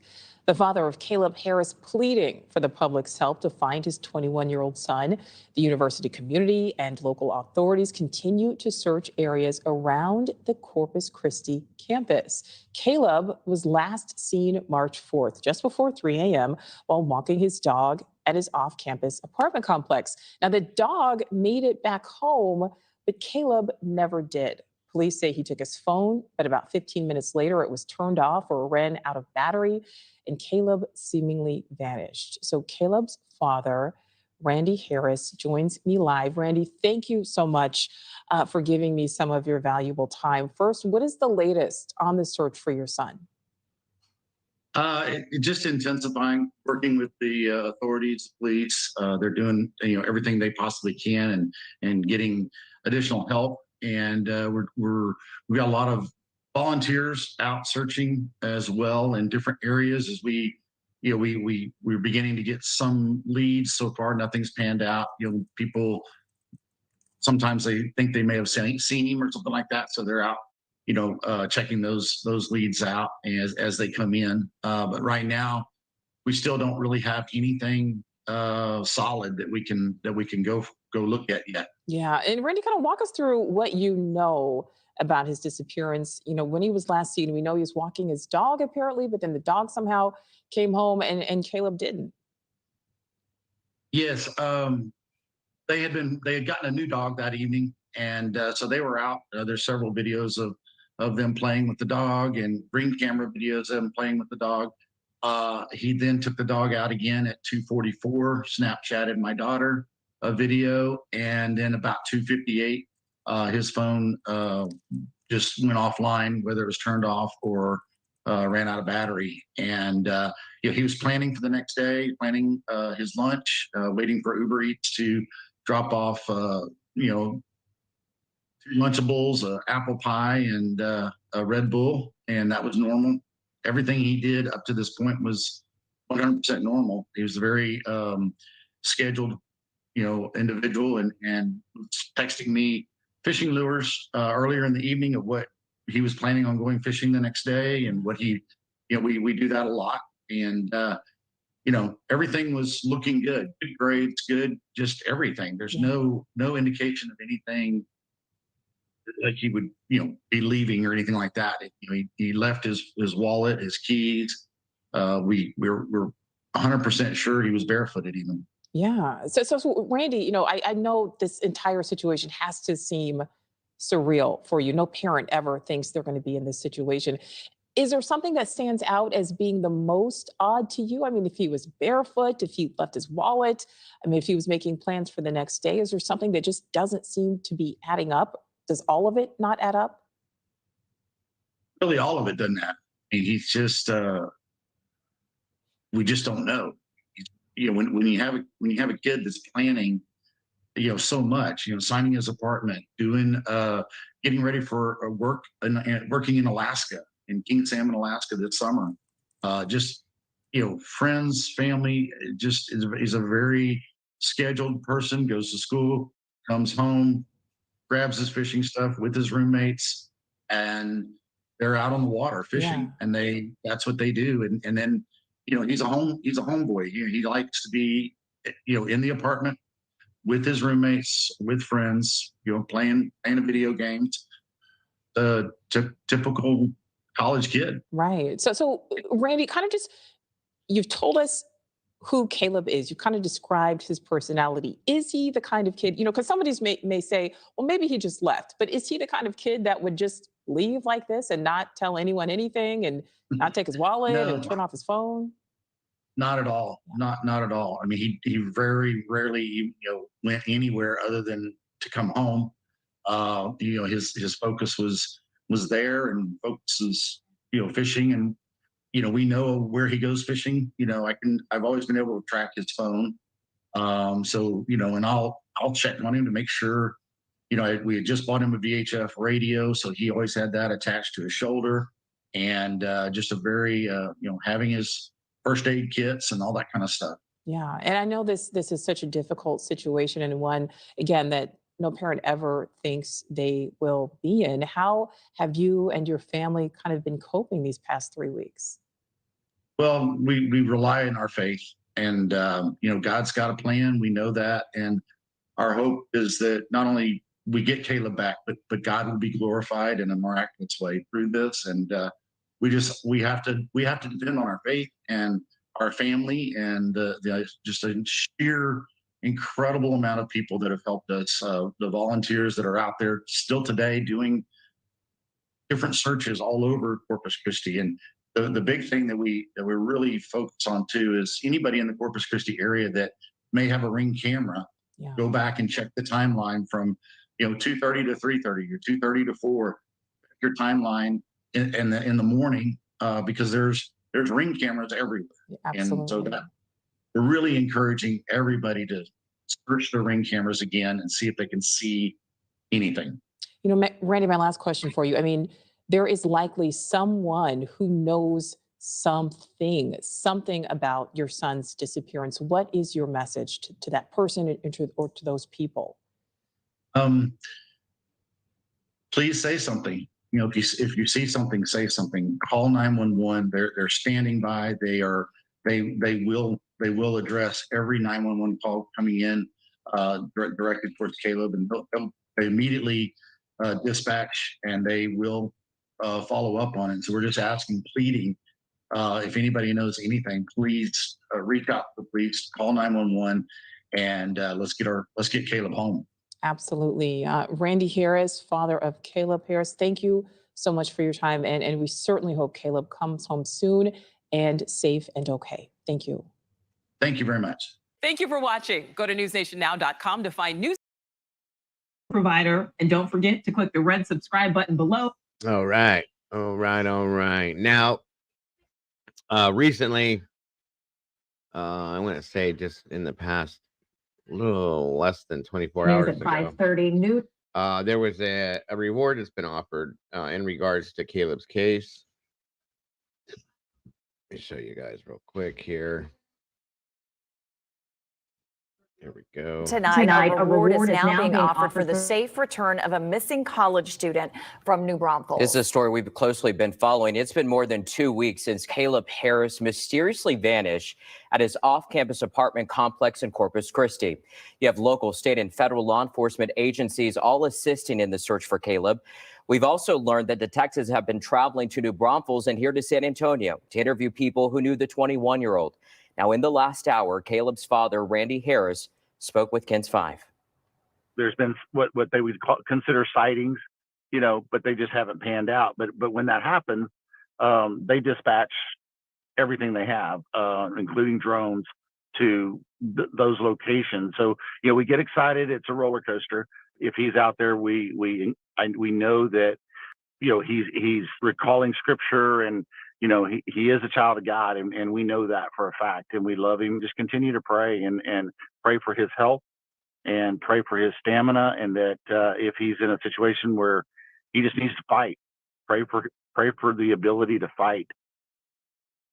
So here's a timeline. On March 4th, police say Caleb let his dog out at about 2:45 in the morning, again at his apartment in Corpus. His dog, keys, and wallet were all left at the apartment. However, loved ones say by 3 a.m., the barefoot college student and his phone were gone. Now, as of today, also something we learned, $25,000 is now being offered for Caleb's safe return. A full breakdown of this case and contact information is posted right now in this story at kens5.com.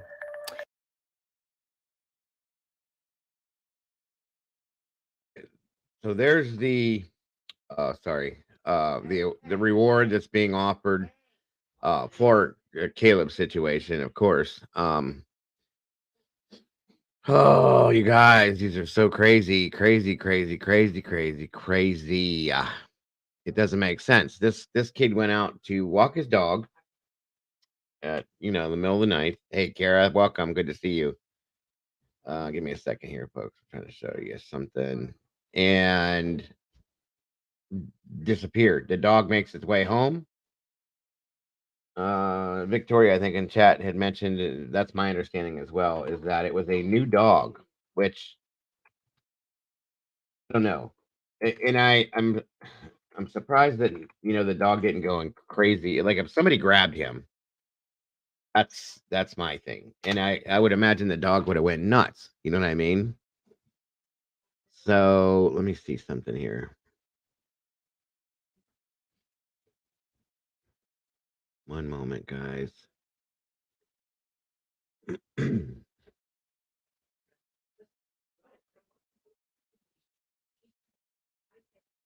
All right. One moment.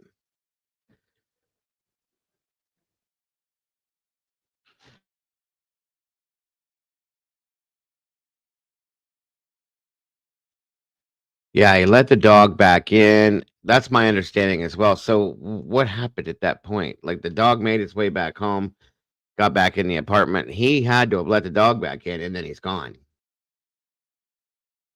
So that's almost like he encountered somebody, and then that person said, "Hey, let's talk about something." And he's like, "Yeah, hang on a minute. Let me put my dog away." And then they start talking, and boom, he's gone or something. You know what I mean?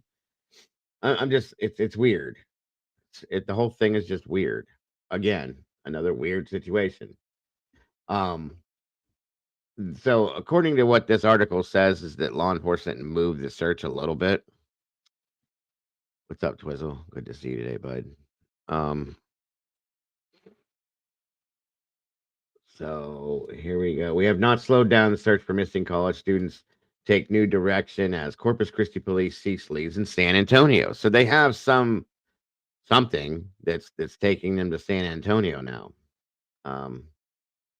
See if this plays.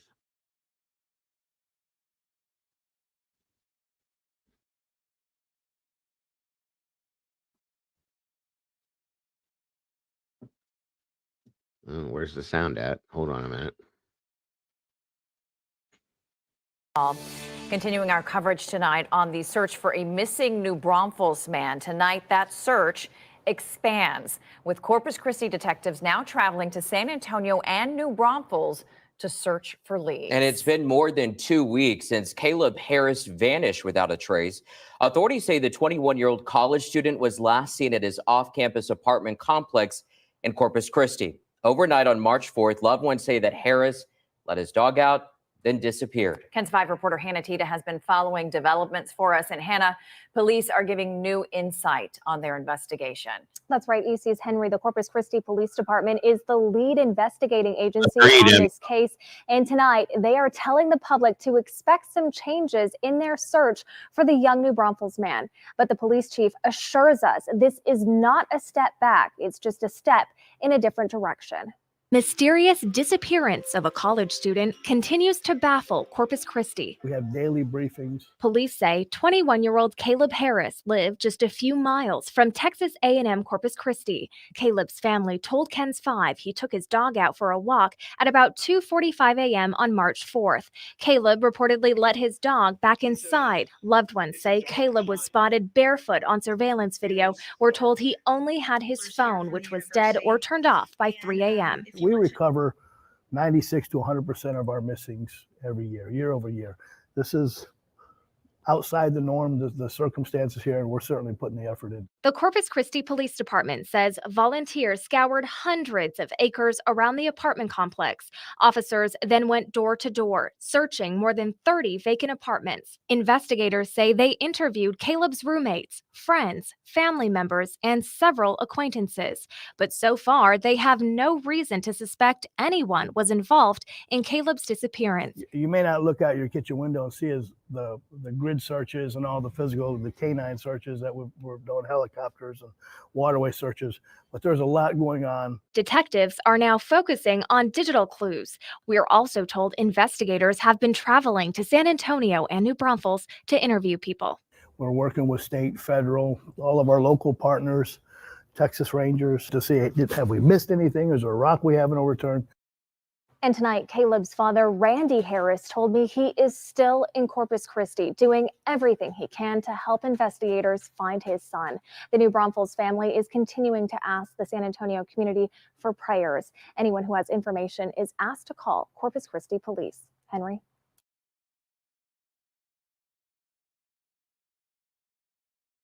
All right. So again, here we are. And again, I just don't even know what to think, you guys. There's so much of this stuff going on. One moment here.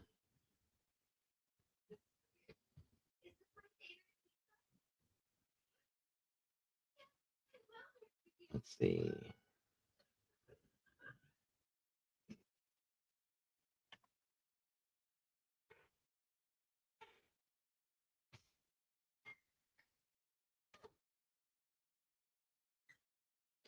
I'm starting to wonder, is it, that's a good point, Terry, if it was a stalking scenario, if, somebody tried to rob him maybe, but he didn't have anything on him, there's not many people out at 2:45 in the morning. That's typically bar close, mayhem and miracles. Absolutely. Thank you for that.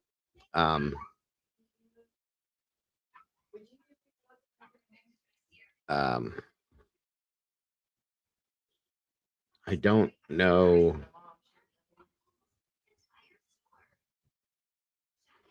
I don't know where to go with this. Like, there's nothing that shows anything. They obviously have him on some form of video, okay? But that's really it. But again, one more thing that we're following and putting out there to try to make something happen with. We're talking about another case right now, mayhem and miracle. We're talking about Caleb Harris that went missing as well. I covered Riley at the very beginning of the show. I'm sorry about that. But yeah, we're talking about Caleb Harris that's missing as well right now. It's okay. No worries. You saw the title. You didn't know. It's not your fault. We do that on occasion, is once we cover one thing, we'll continuously keep talking about other cases that go through. So no worries at all. There isn't anything really out there about Caleb, sadly. So we're going to be doing and adding this into a daily thing now because it's just a thing. I have another story that I want to bring you guys from 15 hours ago as well. That's not a good situation, but I want to show it. Another scenario coming out of Texas, guys. Hold on a minute here. We begin tonight with new. There's a lot of bad stuff going on everywhere, guys, but Texas has been hit pretty hard lately. Quite a bit. Begin tonight with new insight into the tragic death of a mother and son. On Tuesday, a 3-year-old boy who was at the center of an Amber Alert was found dead in a drainage easement near Tom Slick Park, along with his mother. Investigators are now trying to determine what happened to Savannah and Kaden Kriger. And tonight, for the first time, Savannah's stepsister is opening up about what happened. Ken's reporter Hannah Tita with what the grieving family wants the community to know. Savannah Kriger's stepsister tells me she last saw Savannah and Kaden on Sunday. She says she asked police to do a welfare check on Monday when something didn't seem right. She was never one to ignore a call, to miss a call. The family's frantic search for Savannah and Kaden started Monday night. One of the absolutely terrible things is they drove by Tom Slick Park. I'm sorry. They drove by there at 1 a.m. hoping to see if they could find her car because we know her phone had last pinged. I'm glad they didn't find anything because that's not the way we want to remember them. The next morning, authorities say they found the bodies of 32-year-old Savannah Kriger and 3-year-old Kaden Kriger. Investigators are looking at the deaths as a possible murder-suicide, but Jamie Johnson says Savannah was a devoted mother and Kaden was her whole world. I'm not saying that it's not correct, but none of us feel that that's how it happened. In some social media circles and media, they're saying maybe she didn't have someone to turn to. I wish that she had. She did, and she did. She did have someone to turn to, and she did turn to us. Jamie says they're a tight-knit family and tells me Savannah had discussed plans for the future just this past Sunday. The memories of her sister and nephew are now helping her get through this dark time. She was incredibly motivated, headstrong, goal-oriented, and Kaden was just the sweetest, funniest boy. He was so well-spoken, so well-behaved, just a joy. The family tells me they're holding a vigil for Savannah and Kaden this Sunday at 11:30 a.m. Everyone is welcome to join. It'll be held at Tom Slick Park. Reporting in San Antonio, Hannah Tita, KENS 5. Now, the reason why I brought this up is because I've kind of followed this a little bit, okay? I haven't really brought it out because we had a bunch of other stuff going on, but now that Riley's been found, it opens up a little bit of room for some things. I don't think this was what they're calling it. They're calling it a murder-suicide, meaning that the mother unalived the child and unalived herself, and I just don't see that with this. So I wanted to show this to you guys just to kick it off and let you guys know that we're looking at this as well. There's probably not going to be a whole lot coming out of this, okay? Little by little by little by little, I will be piecing it together if I can, but something's not right with this. Not at all. It doesn't make any sense to me. I can't see this mother doing something like that and then like offing herself. That doesn't make any sense to me. Especially not in an area like that, okay? Because it's not a comfortable spot to do something like that. A mother, in my opinion, this is why I'm saying this, guys, from the psychological standpoint of this, even if she did this to this child, she's not going to do it in a place like that. She would do it where she knows that the baby would be comfortable in her mind, okay? I don't believe that this was what they're saying. I'm sorry, I just don't. Something else is up with this. So we're going to be following this as well now, just so you know, along with Caleb Harris, of course. and of course Sebastian. And I have no qualms. I can handle it all. So I don't know if anybody has any insight into any of these. If you're following along with them, please do. If you see anything, let me know. PTSD, or yeah, the post you're talking about. She could have PTSD, or what is it called that women get after they have a child? I mean, what is it called? What women can get after they have a child? The form of depression. The depression that women can get after they have a postpartum. Is that what you're trying to say there, Victoria? Maybe, but that's yeah. There we go. Thank you guys. That's kind of what I was saying. But he seemed a little old for that. You know what I mean? As in, like he would have grow out of that, or she would have been past that point. I mean, I guess it can go on for a while, but I don't know. Yeah, the baby blues. It's a good point to put it. A good way to put it, Brandy. But still, I something's off with this to me. I just get that weird feeling with this one, and it's like, okay. So we're gonna follow along with that just to see what happens and if we can come up with anything on it for sure. And of course, Sebastian. Sadly, there's nothing new. What was I gonna say? And again, still nothing anymore on Elijah Vu's case. Sadly, and very sadly for anybody that may just be jumping in right now. What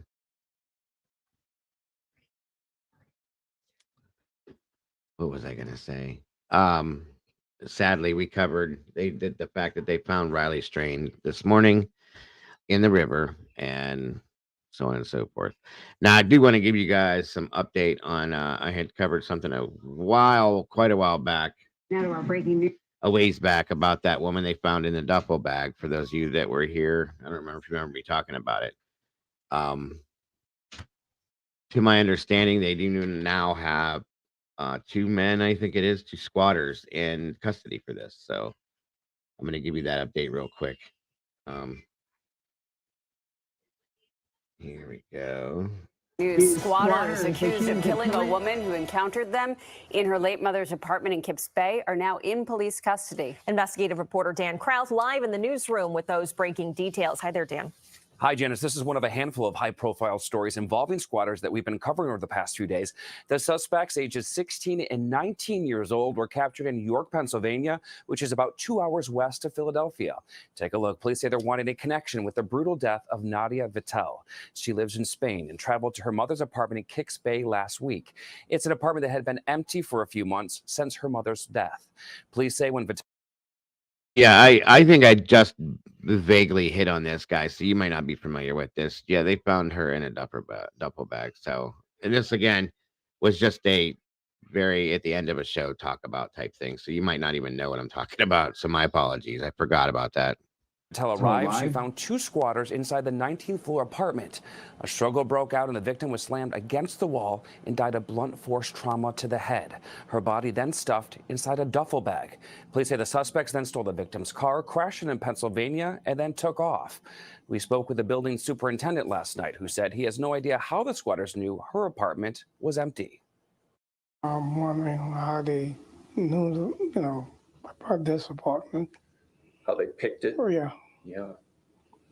Because it doesn't seem like they were just trying out other apartments. It was like they just went straight up to the 19th floor. Unfortunately, local police in Pennsylvania did not run the license plate of the stolen car until the day after the crash, which gave the two the opportunity to take off.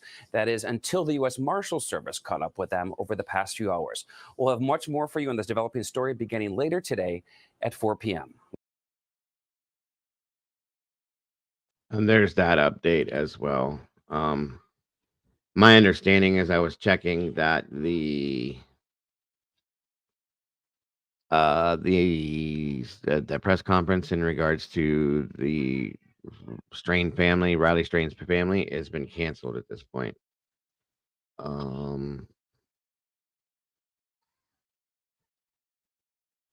Yeah,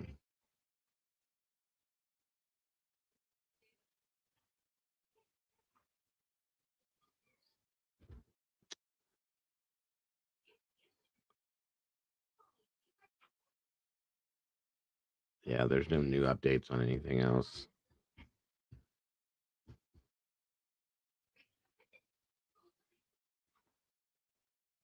Let me see here.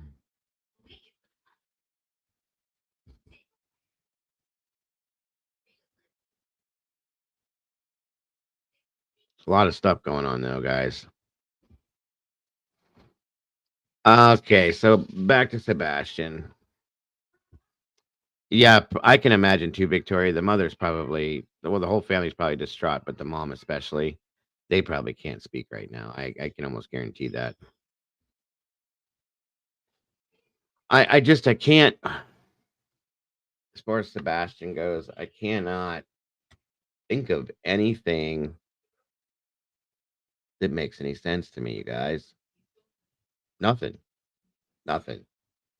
This is not going together for me. Does it make sense to say that? Because it's just not. At all.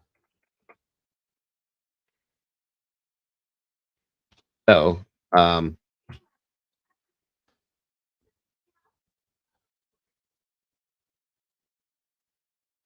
see here.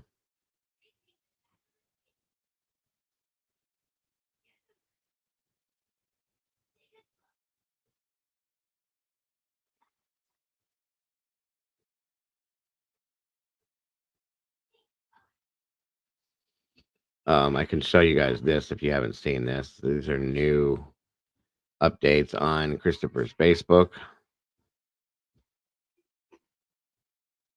There's nothing on this right side here that's new. That's still the same Facebook account. I guess there's a comment here going back to a comment by Beverly Howard. And it says, look, I want Sebastian found just as much as the last person, but I will not approve posts that are pure speculation or accusing in any form. Let's be adults, let the LE do their jobs, and everything will eventually come to light. Comments are being deleted. People are being banned from this group. There are tons of other groups to post your drama in. Please keep the focus on Sebastian and not false information or guesses. Thank you. There is an app that records voice conversations. If there is a child or anyone for that matter that you suspect of any type of abuse, record them. Right. So all the other stuff that was in here was deleted and removed.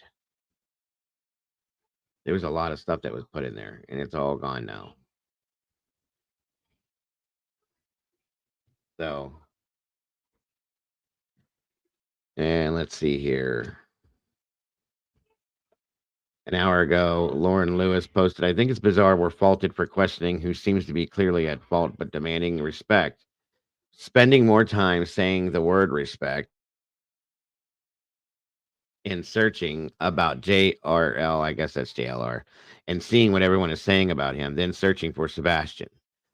I don't know for sure by any stretch, but I know what a guilty person acts like, and I don't mean to be the speculating jerk, but this is ridiculous. He is brash, but no, not respectful. Send any hate, it's fine. No, that's her comment. I think it's astounding that some people want to ignore the red flag behavior. This is exactly how children end up killed in the first place because people ignore red flags, allow abuse, and manipulating behavior.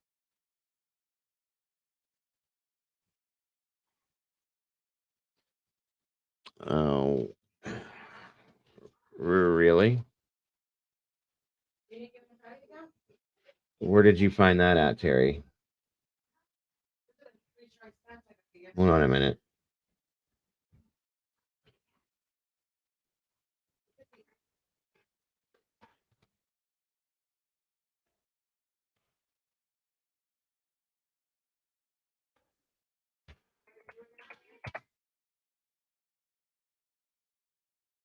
Tonight, reports from Moscow suggesting a number of people have been killed and I think this is in Russia.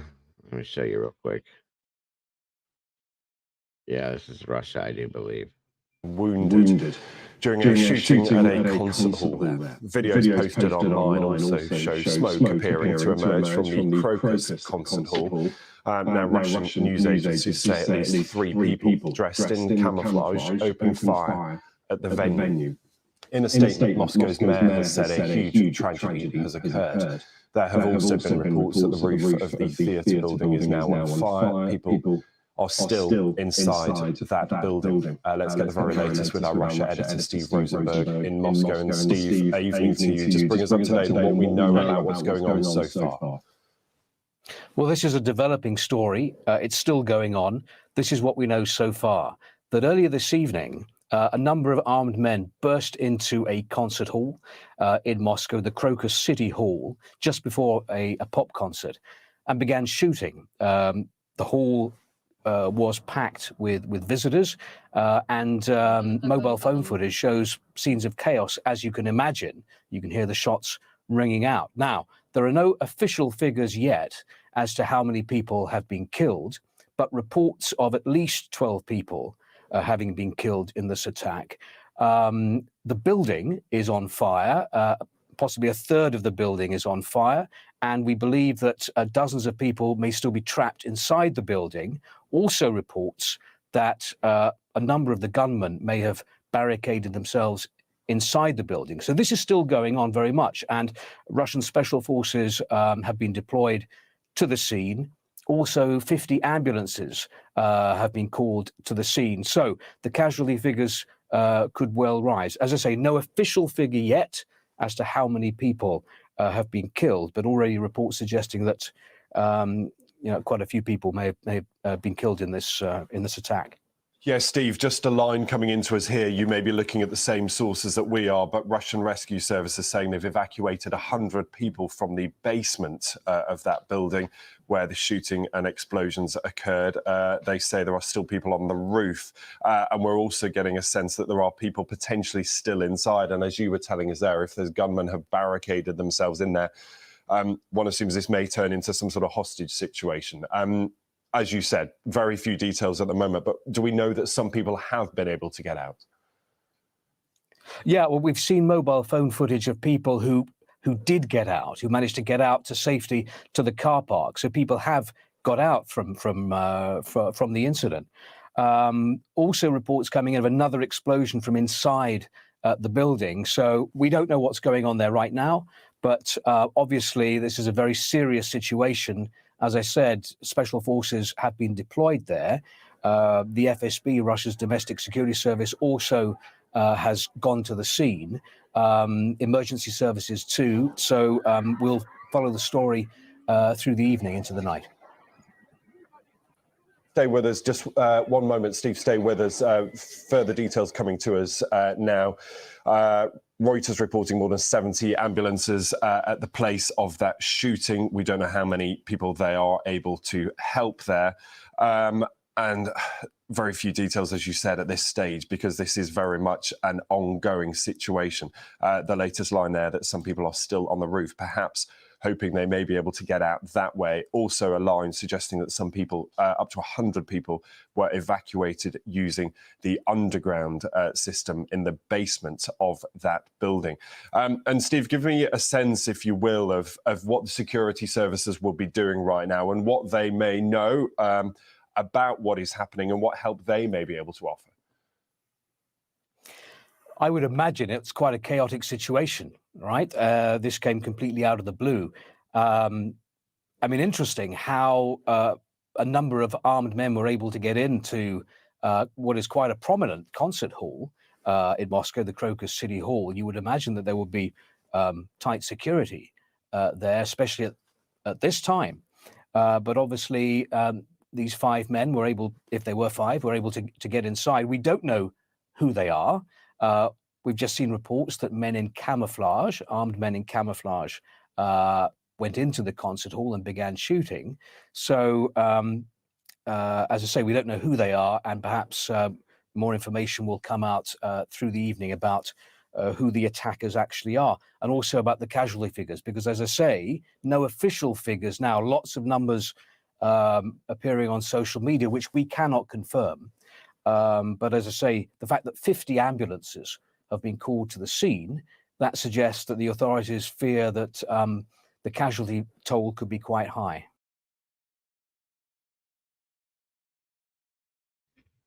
Well, there's crap going on everywhere, every single place.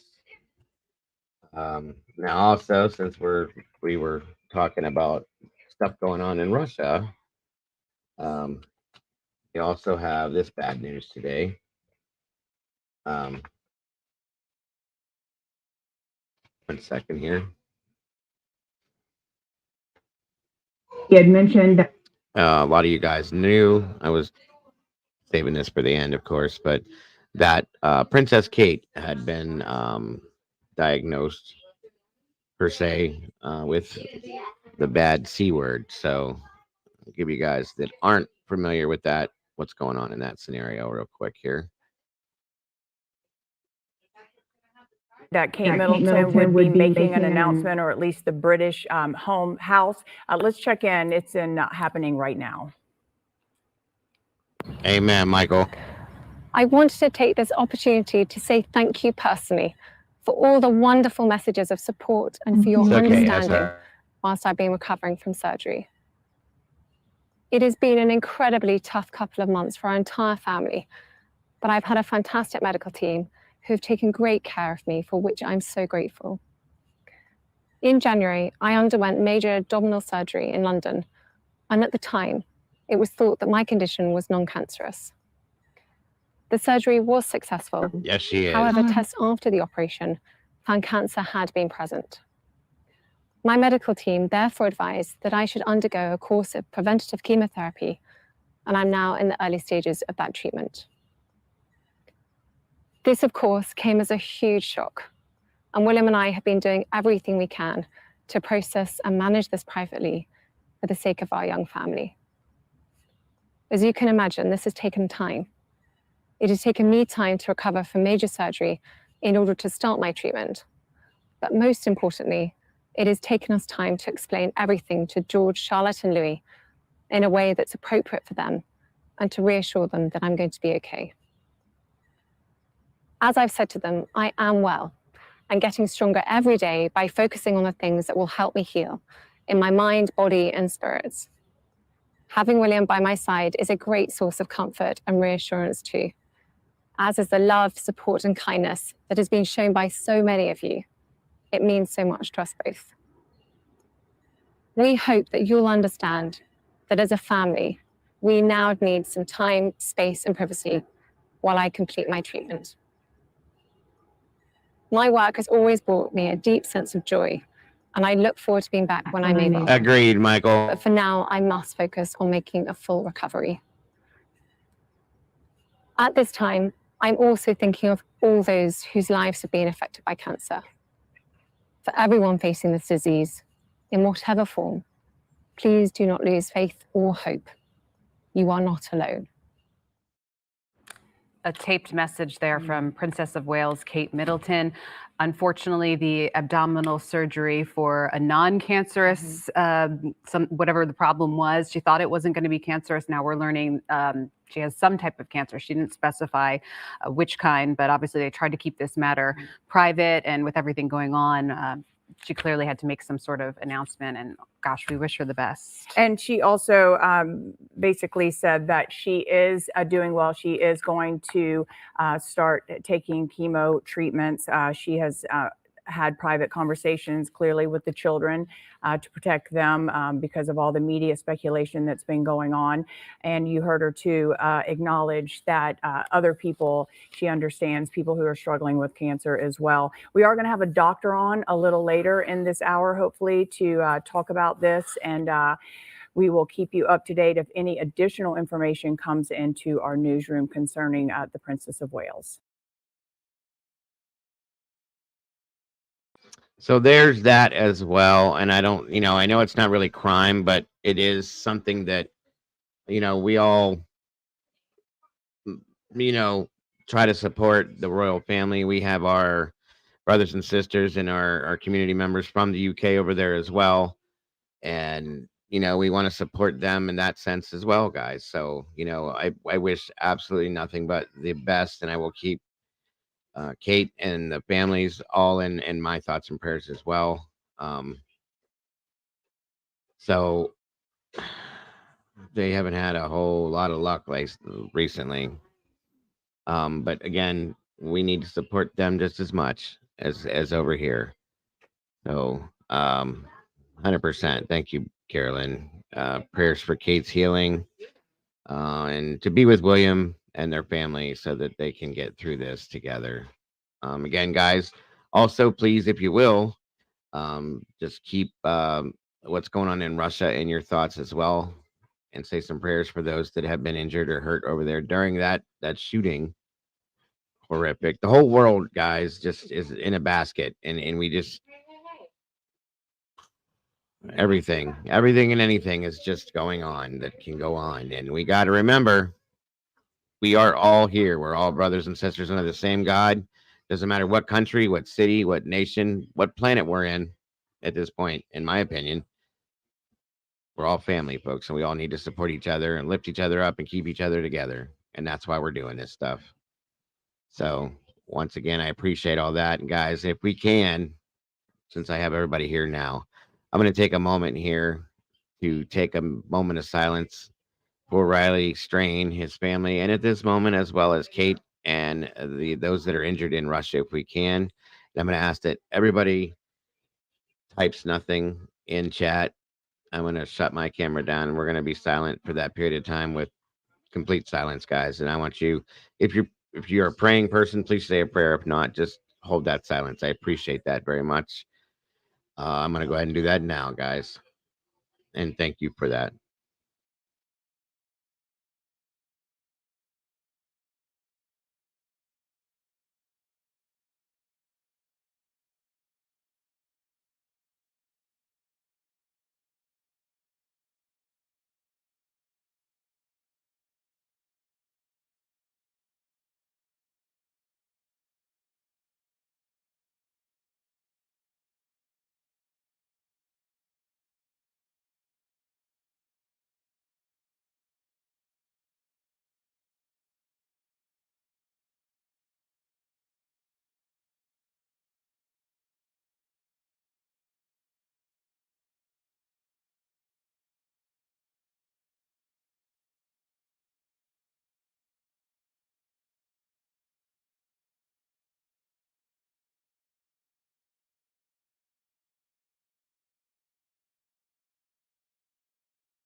All right, everyone. Thank you for that. It was a little longer because there's a little bit more going on. A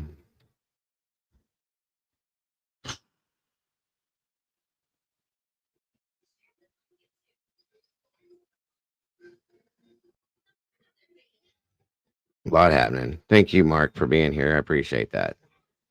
Thank you to everyone.